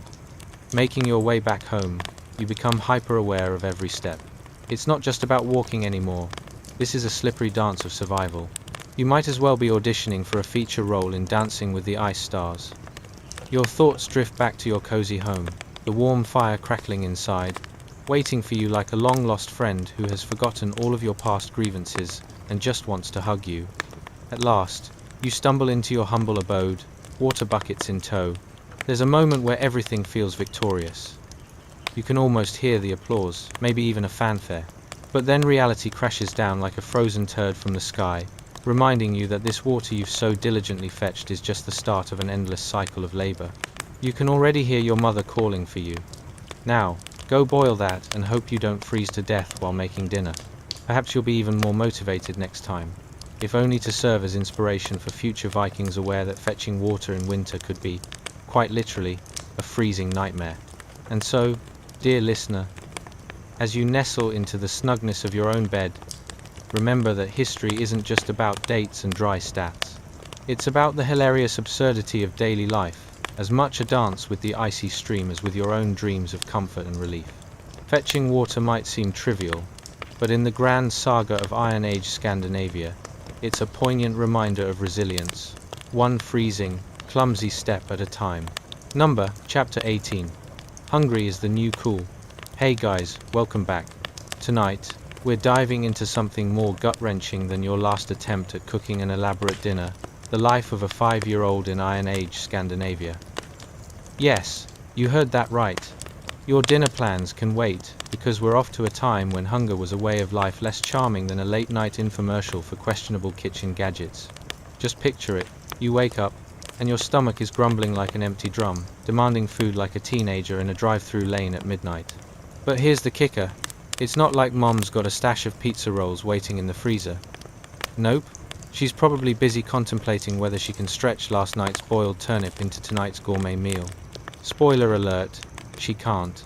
Now, as you settle into those cozy sheets, dim the lights, and crank up that fan, let me ask you a few questions. Ever tried dreaming with a stomach that feels like a sad balloon? Or how about waking up so hungry that you consider chewing on your own arm for a snack? And really, why did you ever think you could live without instant ramen? What do these Scandinavians do when their 5-year-olds are half asleep and half starved? Congratulations. You've just woken up in 200 AD Scandinavia, where the Iron Age is giving you all the feels. As the sun hesitantly peeks through the cracks of your clay wattle home, turning the room from shadowy grimness to a slightly less shadowy grimness. Let's take a moment to appreciate the great existential dilemma before you, breakfast.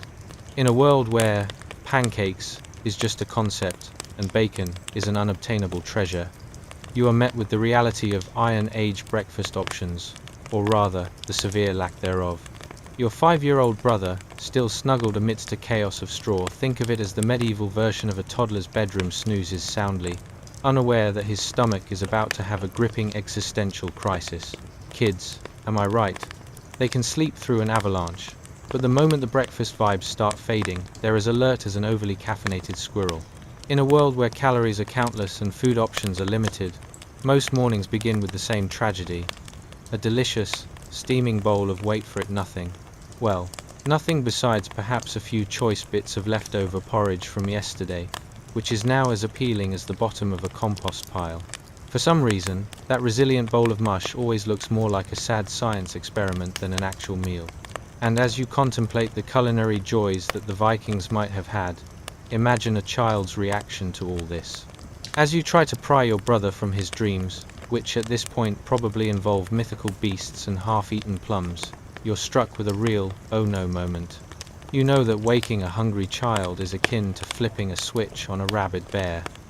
You peer over at him, hoping for some last-minute slumber-inspired culinary miracle, but he stirs, snorts, and goes right back to sleep, dreaming of grand feasts filled with roasted chickens, bread so warm it could almost hug you, and ale flowing like your neighbor's gossip.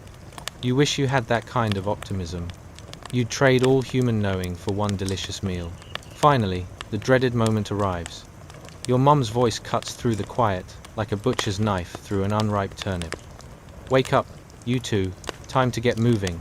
Ah yes, the joyous serenade of a parent desperate to make sure everyone survives till lunchtime without casualties.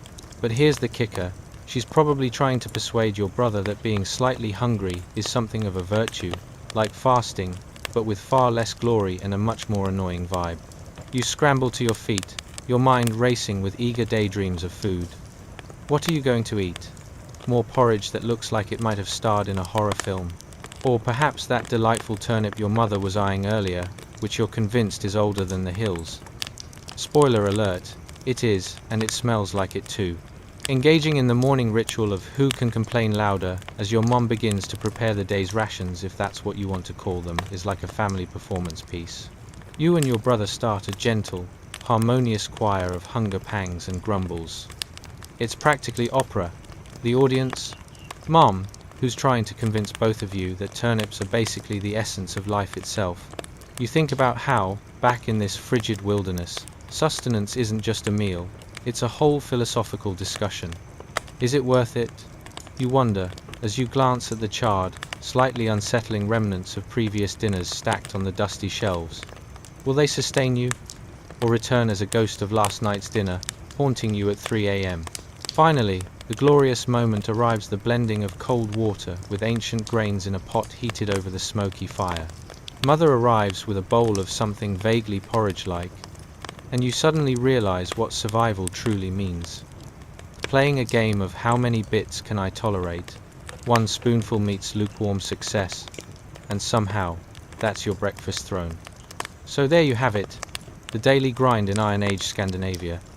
A world filled with the earnest struggle of hunger, laughter amidst the angst, and an ever-present, unyielding desire for just one good meal, preferably one that doesn't require a scripture reference or primal screaming to digest. As you nestle deeper into your blankets, remember, every morning spent tasting porridge is another day survived in the land of our forebears. They made it, and so will you. Just try not to think about what you're missing out on, like the comforting embrace of a cheesy pizza. Remember, scope out that day's epic adventures, because dinner is always where the Vikings would say, let's make this crazy.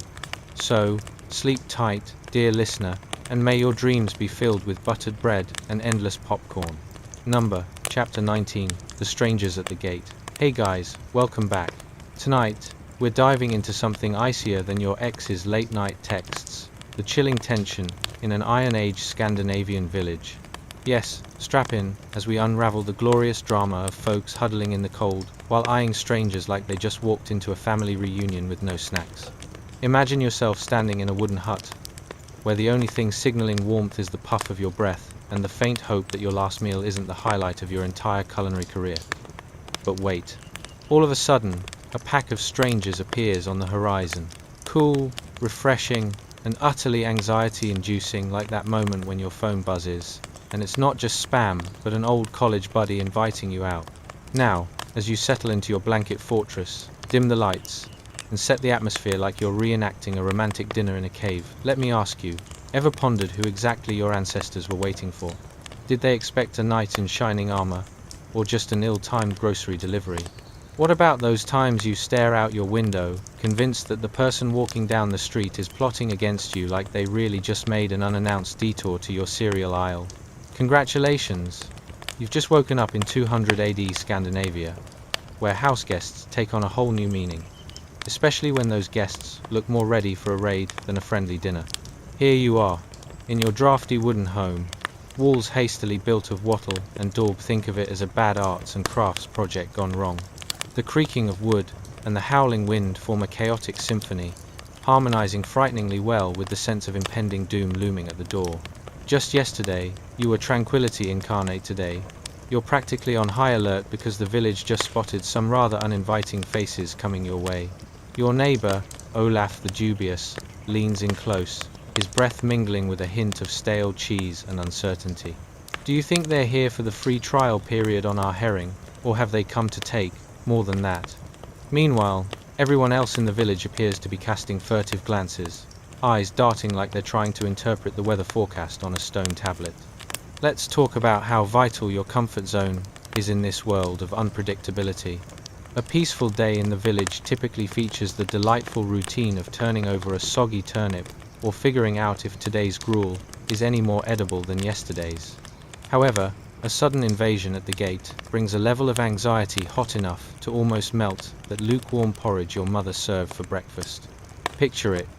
You're clutching your wooden spoon like it's Mjolnir, ready to fend off marauders, or perhaps simply convince them not to knock over your oat storage. How loud can you yell, "Welcome," but also, "No thanks," before they think you're trying to entice them in for a festive dinner? Imagine inviting interlopers for stew just so they can taste that unsavory delight. It's like offering your neighbors last week's pizza that's been hiding in the back of the fridge. As the figures approach, cloaked in worn furs that smell suspiciously like their last encounter with a very grumpy boar, the air thickens. You think, what gives? Did anyone even ask if these folks have any dietary restrictions? It's like throwing a surprise party where nobody bothered to check if the guest of honor prefers cake or, I don't know, just wants to sit in silence while gnawing on a squirrel leg. Inside, your heart is racing faster than a fox at a chicken convention. The villagers gather in clumps, mere paws trembling with thoughts of heroic conquests, or maybe just too much cabbage stew. Each whisper could be a lamentation of impending doom, or an account of the last person who dared to engage in a friendly chat with some wandering folk. Spoiler, it didn't end well, mostly because no one listens to the infamous risky choice of offerings, cold porridge. You could cut the tension with a wooden ladle. Finally, your chief strides forward, and you can't help but notice that he's regaining his hero status despite just wearing the same mud-caked tunic since last winter. There's a stylish confidence about him, like that half-attractive, half-mad uncle at family gatherings who still believes feather boas are in fashion. He clears his throat, probably hoping it's that doomsday speech variety from the ancient scrolls, and faces the newcomers with a look of cautious authority. "Hail, travelers, we are peaceful folk." The air hangs heavy with a blend of hopeful curiosity and an underlying scent of dread, kind of like the aftermath of a family meeting that went awfully wrong. A stranger emerges, dramatically unfurling his cloak like a B-list actor in a poorly scripted play. "We come in peace," he proclaims, with a flair that suggests he somehow missed the memo that communication wasn't just for the stage. "We mean you no harm, but could we borrow some, well, food?" Your village bristles with uncertainty.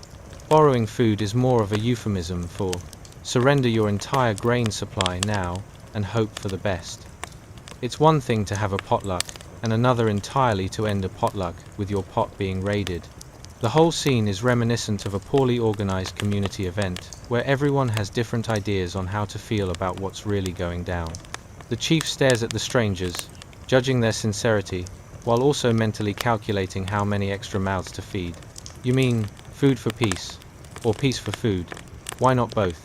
The stranger grins, revealing a smile that might have been charming, but feels more like an invitation for a sprightly debate over the logistics of salvage culinary partnership.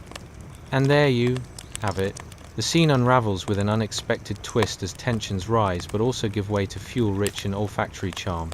History might not remember the actual dialogue, but there's a high chance that today's hushed back and forth will be the stuff of legends, or at least fodder for a wildly exaggerated tavern tale. As you bear witness to this melodrama unfold, you can't help but think, well, this is definitely a new type of potluck. Just make sure to bring your appetite and perhaps a few shields, because this night is bound to get interesting. So, tuck yourself back into those blankets, let the nighttime tales overlap with dreams, and may your thoughts drift toward feasts of friendship and alarming rescue missions. Stand firm, dear listener, for when the night is icy and the conversation becomes spicy, you can always settle back with a warm drink in your imagination. At least, sweet dreams await. Chapter 20, Projectiles and Prowess. Hey guys, tonight, we're plunging into something as thrilling as a game of dodgeball, except everyone is swinging slingshots and trying not to shatter a window or a rib. That's right, we're delving into the raw, rugged world of Iron Age Scandinavians, where boys as young as 7 were packing more heat than your average action hero at a summer blockbuster. Picture this: kids learning to launch stones with a simple leather pouch and 2 strings. It's like being gifted a superhero cape made of thrift store finds and told, "Now, go save the village." So, what's it like to be a pint-sized slingshot warrior in a bone-chilling environment? Is it as fun as carving your initials into school desks? Or is it more like worrying someone will see your secret stash of cookie wrappers in your room? Because let's face it, you're not just in a fight for your lunch. You're in a fight for your very survival while juggling the aging skincare issues that come from living in a world without moisturizers. As you settle deeper into your blankets, maybe this time with a snack, allow your imagination to wander to the mundane yet critical aspects of life back then. Questions pop to mind as you inhale the essence of those ancient times. What would it be like to cradle a slingshot while simultaneously trying not to trip over the cow? Would you be aiming for bullseye, or just hoping you hit something that doesn't have horns? And how do you explain to your mum why the neighbors have discovered a hole in their thatched roof? Congratulations! You've just woken up in 200 AD Scandinavia. Your wooden hut may not smell great, but it represents the epitome of mid-century Scandinavian style. If by style you mean a mix between rustic charm and a questionable odor, let's talk about the art of learning to sling your stones like you mean it. It starts young, really young. You see, slingshots weren't just for making a poor pig's life more complicated. They were essential tools for every child eager to earn their street cred, even if that street was a muddy path through the village, where everyone knew everybody's business, like it was reality television. Every boy wanted to be the hero on a gloomy day, weather be damned. The cold wind would race through the village as boys gathered like tiny warriors, practicing their moves. It's kind of like watching a flash mob, but instead of choreographed dance, it's just chaos, stone slinging, shouting, and the occasional squirrel happily dodging the projectiles. You could say the slingshot culture was a bit like prepping for an impending dodgeball game, but with much higher stakes. Would you rather face off against the class bully, or a burly raider with a determined glint in his eye? Hint: opt for the bully. In the peasant's world, stones weren't just weapons, they were your ticket to legacy, a fine art form that a kid could master after a handful of practice swings and a few unfortunate encounters with the family cat. Imagine the training routine. First, you find your perfect stone, roughly the size of a small apple and as smooth as your grandma's favorite story about her pet pig. You'd grab your makeshift slingshot, which might just as easily be a glorified rubber band pulled between two sticks, and begin your practice. You'd fling that stone with the kind of intensity that could launch a lightweight villain right out of a comic book. But there's a catch. The neighborhood watch, aka your overprotective mother, who's ready to catch you with more than just a stern look if you miss. "What do you think you're doing, young man?" she'd say, probably on the verge of sending you on another chore because, in her eyes, slingshot mastery hasn't exactly earned you freedom from potato peeling duties. There's also the small issue of safety. You see, children like you learned quickly that there was a fine line between heroism and losing an eye. Firing an accurately aimed stone was not only a rite of passage but also a test of survival. The villagers could bust out the band-aids when accidents occurred, but trust me, nothing could heal the wounded pride of a slingshot apprentice. Once you've mastered the art of aiming for live targets, or at least something that isn't alive, your reputation begins to soar. Like a ravenous Viking ship sailing the stormy seas. You become known not just as Little Ern, but Ern the Mighty, feared by raiders, or so you imagine in a fit of childhood bravado. Sure, the reality is more likely you'd just be late for dinner after a bit of harmless stone tossing, but in the world of imagination, there are no limits. The skills you learn through this adventurous sport tie into the fabric of your village life. Each stone you release could be a signal of impending trouble, perhaps a way to warn of raiders approaching, or an everyday childhood squabble over lost toys. Imagine being that hero who launched stones gracefully and swiftly enough to distract a raider long enough for everyone to escape like Captain America, but with more dirt under your fingernails. As delightful as this imagery is, let's not forget the real challenge, hitting your mark and only causing minimal chaos. When you're little and practicing, every stone counts. You might miss the mark and accidentally launch a missile across the village square, which promptly shatters the last loaf of bread that everyone was obviously ignoring 5 minutes ago. But no worries, no one holds a grudge. Little Ern had the right intentions, they'd say, as you stand there, stone in one hand, while a fresh loaf of bread crumbles into a sad, edible mess. And so it goes, the life of an Iron Age child was one filled with stone-flinging, awkward maneuvers, and dreams of ancient glory, riddled with stitches and flops but bathed in tales of valor. Hopefully, I learned a thing or two about mastering a slingshot, complete with how not to break the property of others, or at the very least, Find creative ways to dodge responsibilities while living out your grand adventures. So, dear listener, let the soothing echoes of laughter guide you into slumber, where visions of Viking children's antics abound, and perhaps dream of perfecting the ultimate slingshot. Remember, tomorrow is another day for imaginary battles, and with every stone, you cling to a little bit of history and a whole lot of humor driving you toward adventurous dreams. Sweet dreams await. Chapter 21. Longhouses, Livestock and Lazy Lifestyles. Hey guys, tonight, we're diving into a leisure activity rougher than a family game night during a power outage. Surviving the Iron Age in Scandinavia. Picture this, it's 200 AD, and there you are, cozying up in a longhouse amid northern winds that howl like your uncle at the karaoke bar. You're surrounded by a community of 40 spirited souls, all crammed into a structure that's basically one giant social experiment, and I'm not talking about the kind with snacks. Now, as you settle into your blankets, maybe sip on some herbal tea, or nibble carelessly on leftover medieval turnips, we see you. Let's ponder this. What in the world did these Iron Age Scandinavians do for fun? Did they dabble in interpretive dance while waiting for the frost to melt? Did they have wheeled carts just to roll their eyes at each other during dull moments? And most importantly, how on earth did they survive those bone-chilling winters without wrapping themselves in goose down? Well, congratulations. You've just woken up in a longhouse in 200 AD Scandinavia. Imagine a cozy mud-walled shelter that's part home, part livestock barn, and all kinds of funky smells.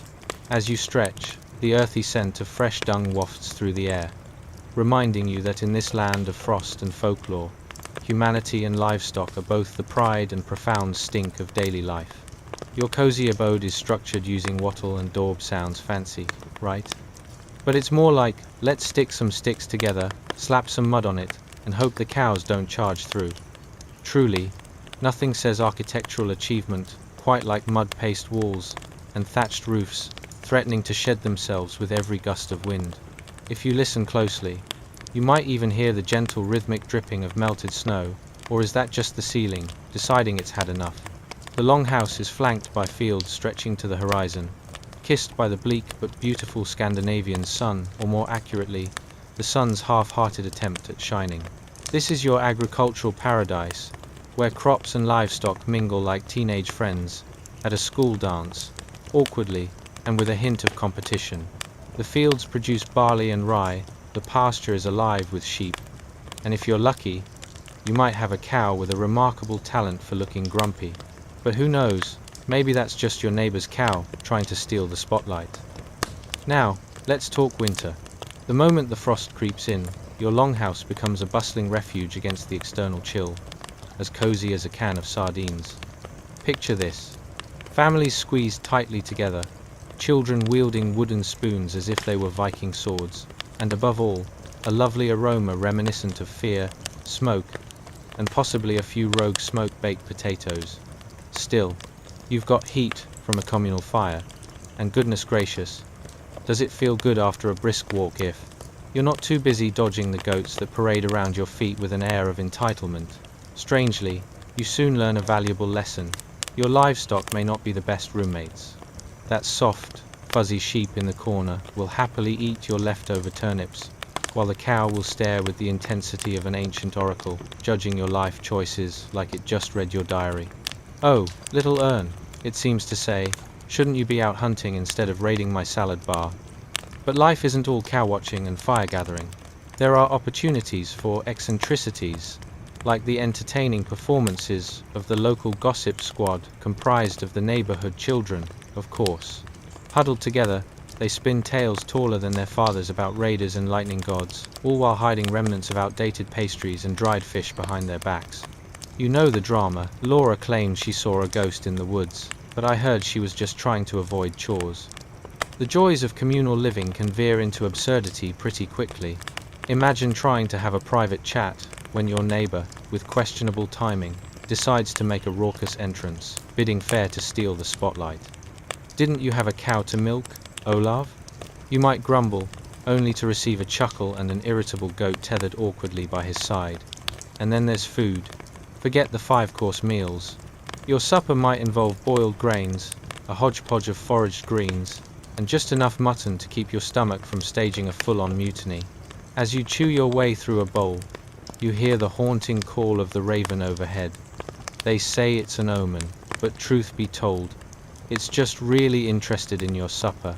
You cannot deny that life in a longhouse is one big mix of camaraderie, food sharing, and the occasional fight over whose turn it is to clean the livestock area.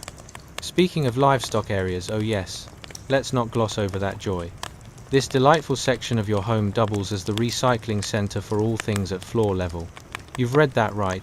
Whatever detritus makes its way into your abode is simply another flavor of fertilizer.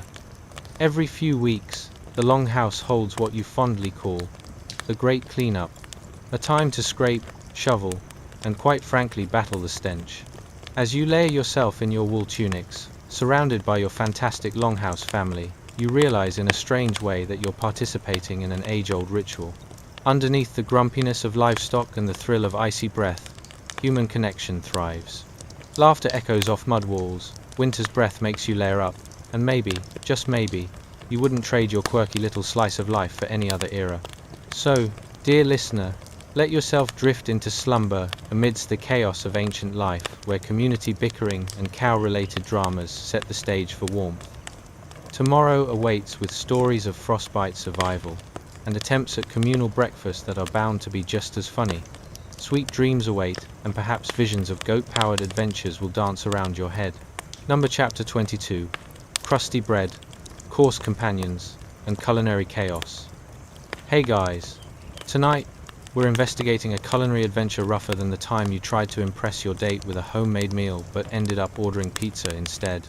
We're diving straight into the frosty world of Iron Age Scandinavia, around the year 200 AD, where the only thing crunchier than your uncomfortable seating is your daily bread. And trust me, there's a good chance the bread is older than your entire extended family combined. Now, as you cozy up under those flannel sheets, maybe sipping some herbal tea, even if you just poured it from a box with a cartoon on it, let's ponder what was it like to chew through a rustic loaf that had taken the welly of 1,000 mashes and a marathon of grinding. Did they pray to the gods of gluten before kneading the dough?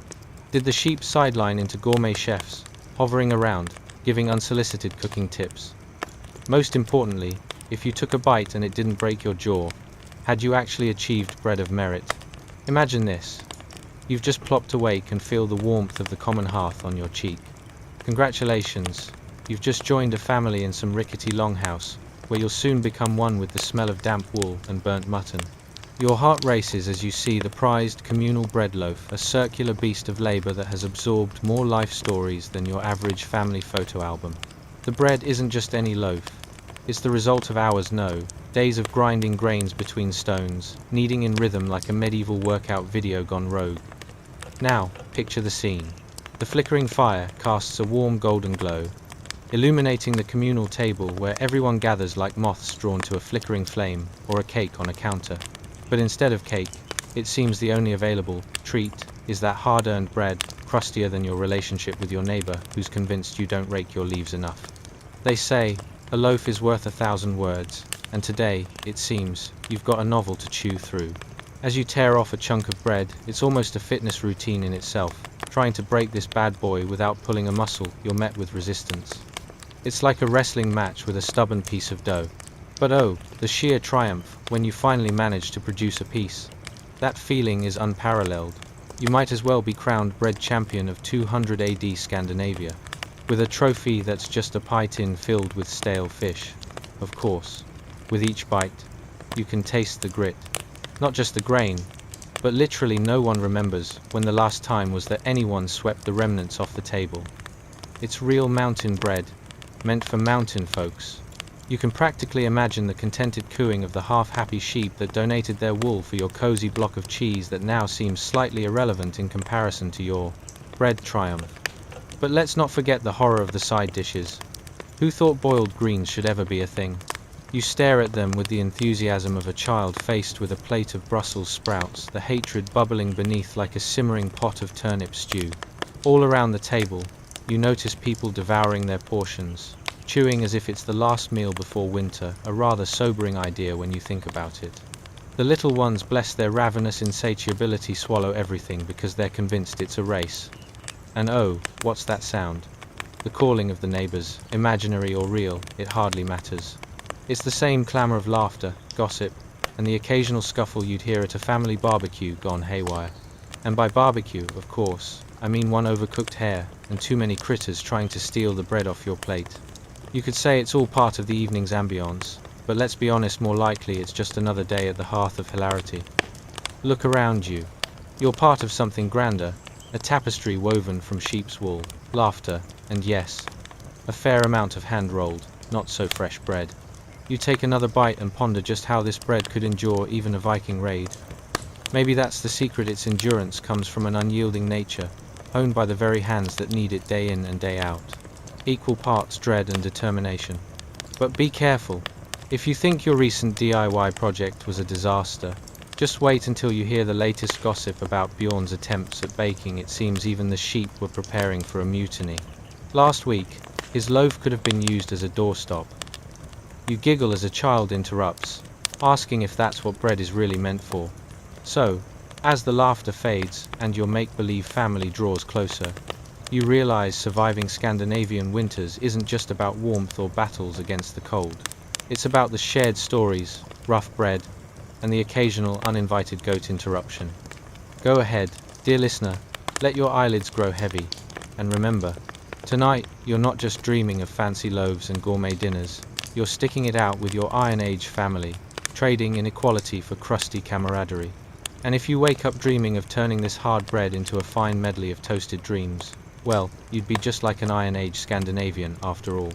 Sweet dreams await, where the mystery of tomorrow's meals is just a chance to make history, or at least another loaf. Chapter 23. Foraging Follies and Leafy Legends. Hey guys. Tonight, we embark on a journey even cooler than your uncle's receding hairline. A trip to the enchanting, mildly frosty world of Iron Age Scandinavia in the year 200 AD. Now, you might be wondering, what was life like for Scandinavian peasants back then? It was full of surprises, some delightful, and others that could make a goat cry. But first, let's take a moment for some self-reflection. If you were suddenly plopped down among these bone-chilling Scandinavians, would you rather forage for food with a rickety basket, or face the inevitable disappointment of intermittent Wi-Fi? How would you feel about wearing clothes made from animal skins that smelled like fish by midsummer? And have you ever needed to hoard leaves like they were the last toilet paper roll during a global panic? Spoiler alert. True survival means every leaf counts. Now, close your eyes, and imagine that you've just woken up in a longhouse, surrounded not by the soothing hum of your refrigerator, but rather by the constant chatter of a delightfully chaotic family. Congratulations.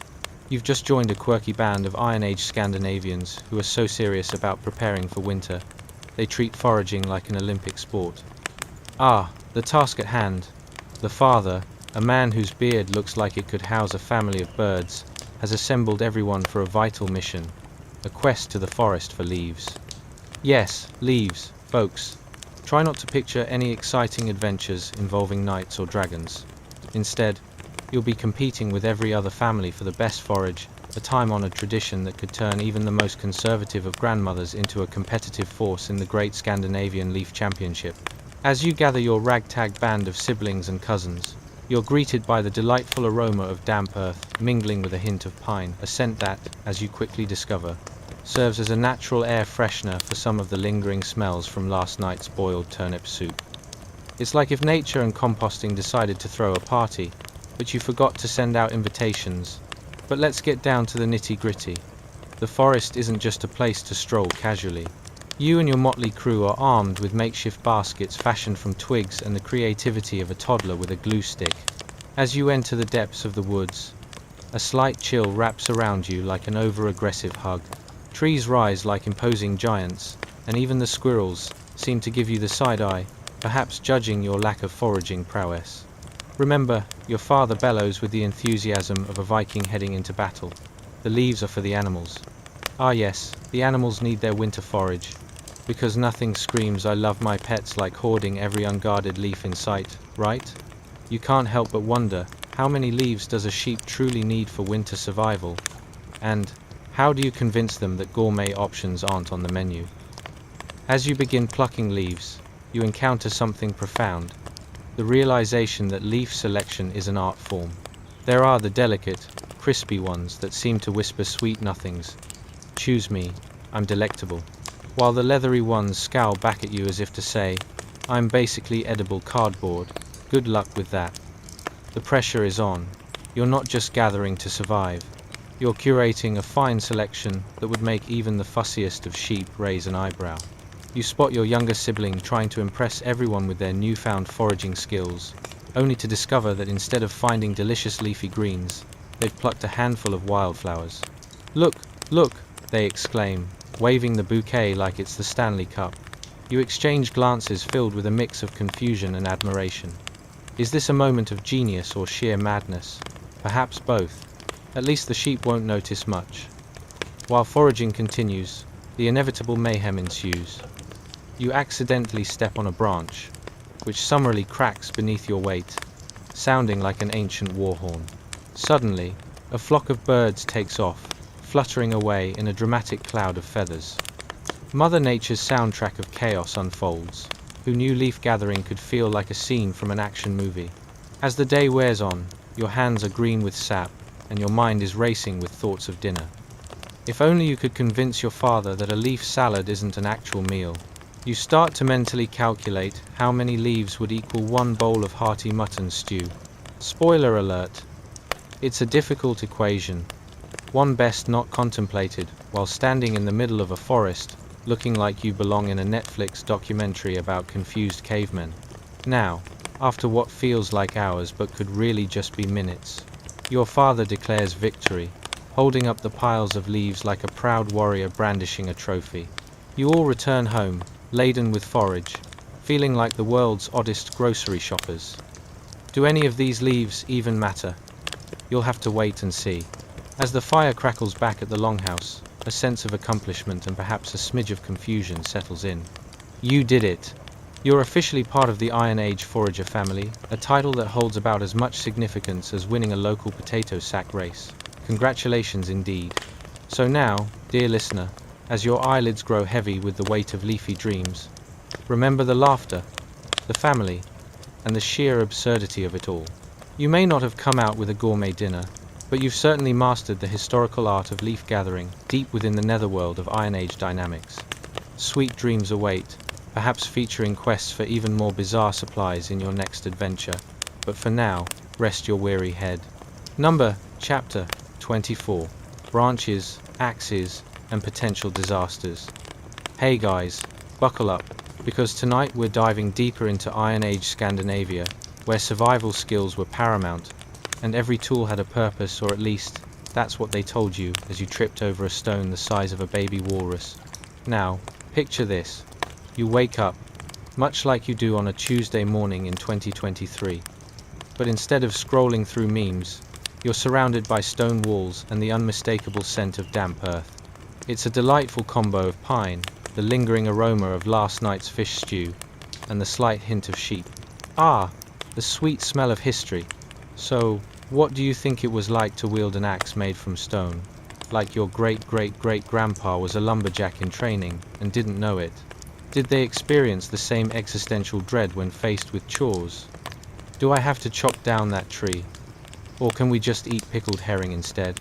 As you stretch your bones from another night in your straw-filled sleep sack, yes, sleep sack, the medieval version of what your overpriced hotel calls luxury bedding, your father hands you an older axe.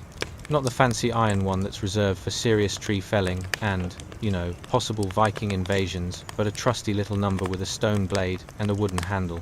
Because nothing screams, let's get productive, like a tool that's been around since your ancestors discovered fire and debated what to cook with it. Now, you might think an axe is just an axe, but no. In the world of Iron Age Scandinavians, this specific axe opens up new levels of storytelling. Think of it as the number, not a serious tool, of the chopping community. This isn't for the heavy lifting against enemy armadas. It's for delicately snipping branches, like a hairstylist who just lost their shears. Ooh, I like this branch, but I think we can trim a little off the top. Voila, it's art. As you step outside, the chill hits you like an overly enthusiastic slap from a friendly ghost.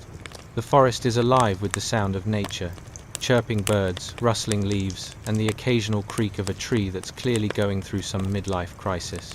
To be chopped or not to be chopped, that is the question. You imagine them pondering in dramatic fashion. The task at hand is to gather fodder for the animals, a noble pursuit in the eyes of everyone who isn't a sheep and finds this task utterly mundane. Now, you're out here in the woods, clumsily orchestrating your chopping with all the finesse of a toddler armed with a pair of safety scissors. And for my next trick, I will turn this delightful branch into a really questionable winter snack for our precious livestock.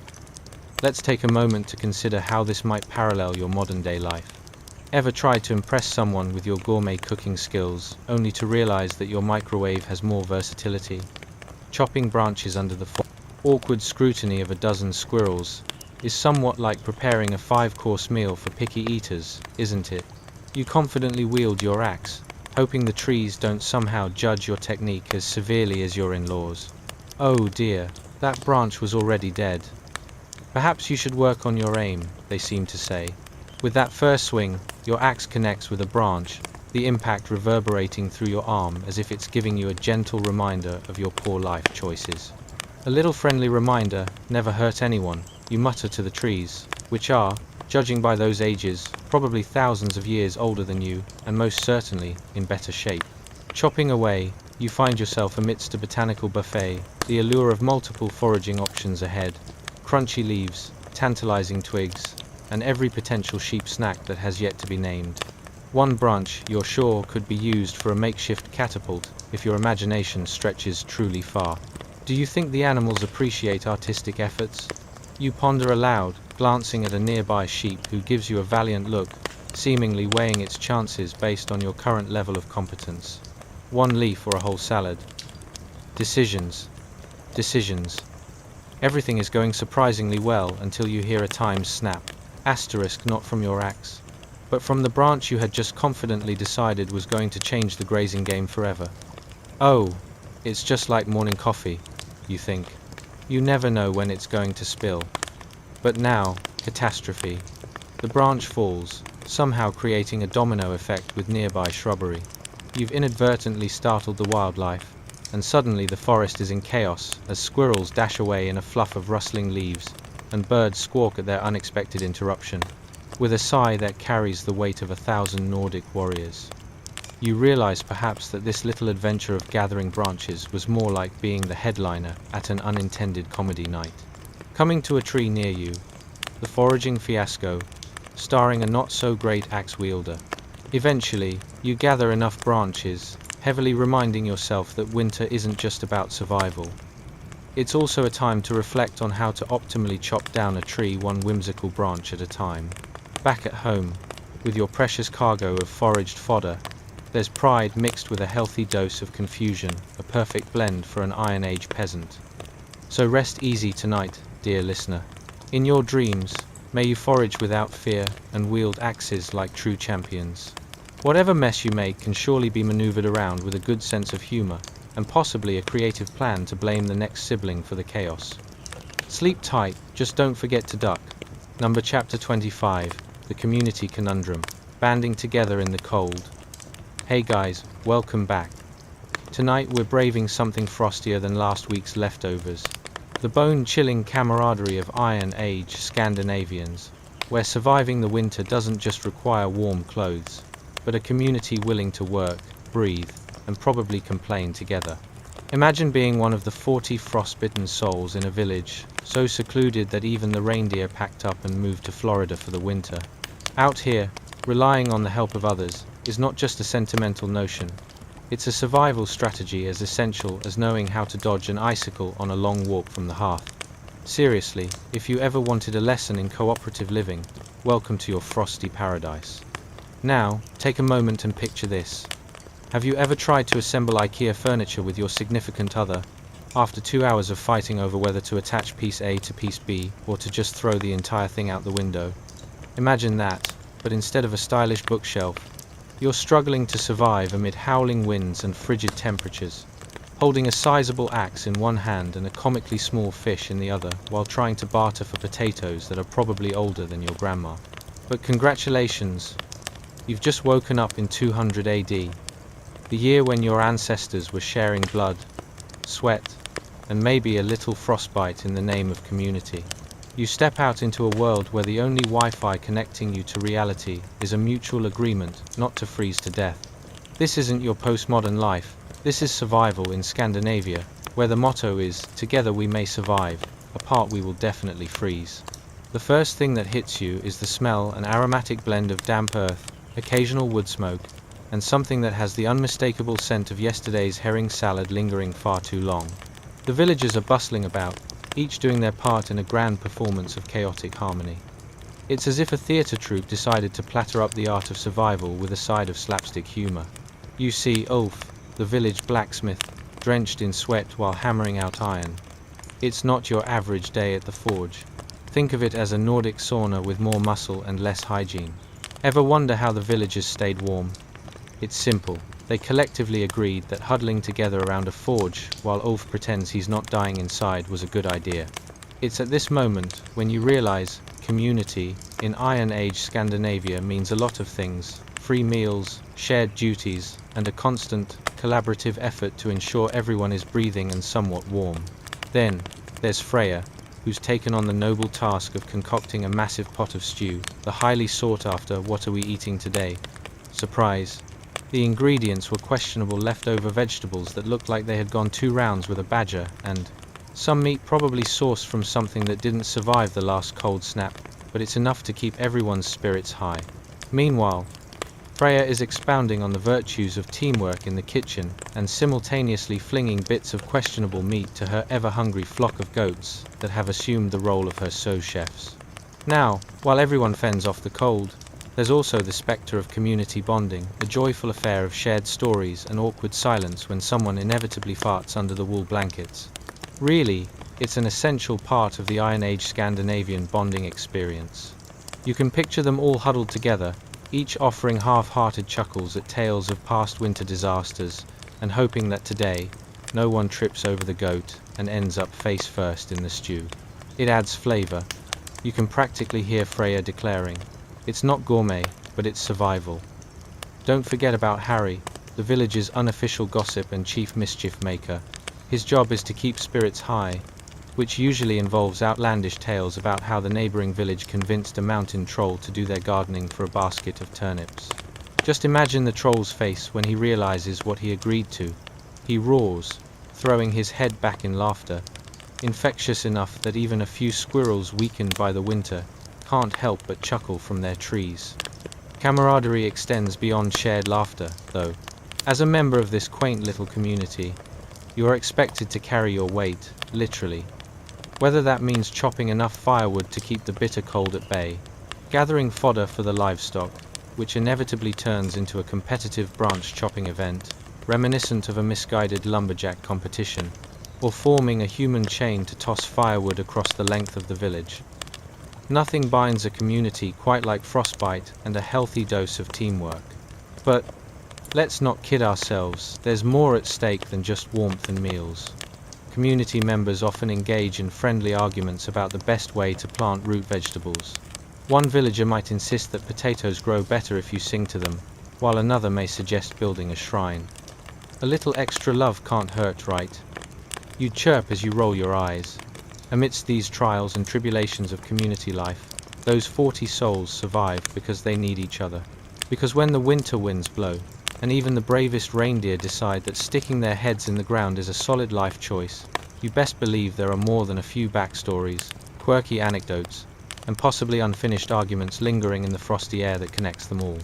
Laughter, snowball fights, and communal dinners may well be the only thing standing between you and turning into a frostbitten statue.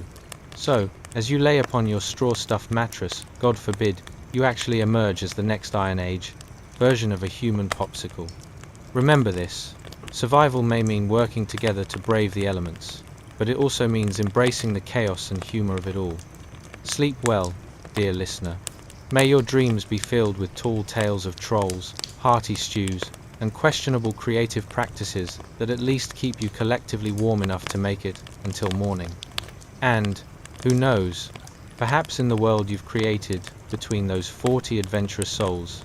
You have finally begun to understand the art of surviving. It's all about the company you choose to keep. And now, as the smoke thins, as the longhouse settles into its quiet nighttime heartbeat, and as the last crackles of the hearth melt into the dark, let your breath soften, and let the weight of the Iron Age drift gently into the distance. Tonight, we stepped into a world where mornings didn't begin with sunlight, but with soot stinging your eyes and frost pressing at the door. A world where survival wasn't heroic or glamorous, it was routine. Daily. Unavoidable. We woke beside families who rose coughing before they rose talking. Children who learned to laugh through the haze, and elders who could stir a fire from nothing but embers and stubbornness. We felt the cold gnawing at the walls, the wet animal skins hung to dry, the rough wool scratching against skin, and the thick smoky air that clung to hair, clothes, and memory. We saw people who lived through the kind of winters that would make most of us call in sick for the season. People who endured long nights, weak light, aching cold, and homes built from timber, earth, and determination. And somehow, through the smoke, the dark, and the bone-deep chill, they found jokes to mutter, stories to share, and reasons to keep going. There is something quietly beautiful in that. The reminder that humans have always found ways to survive, to adapt, to warm each other, even when the world outside was trying its hardest to freeze them solid. So as you lie in your warm bed now, wrapped in blankets instead of animal hides, breathing clean air instead of a smoky stew, take a moment to be grateful for the comforts around you. For heat, for quiet, for softness, for safety. Let the longhouse fade. Let the cold stay outside your imagination. Let your body loosen and rest. You're safe. You've done enough. Close your eyes and drift gently into sleep.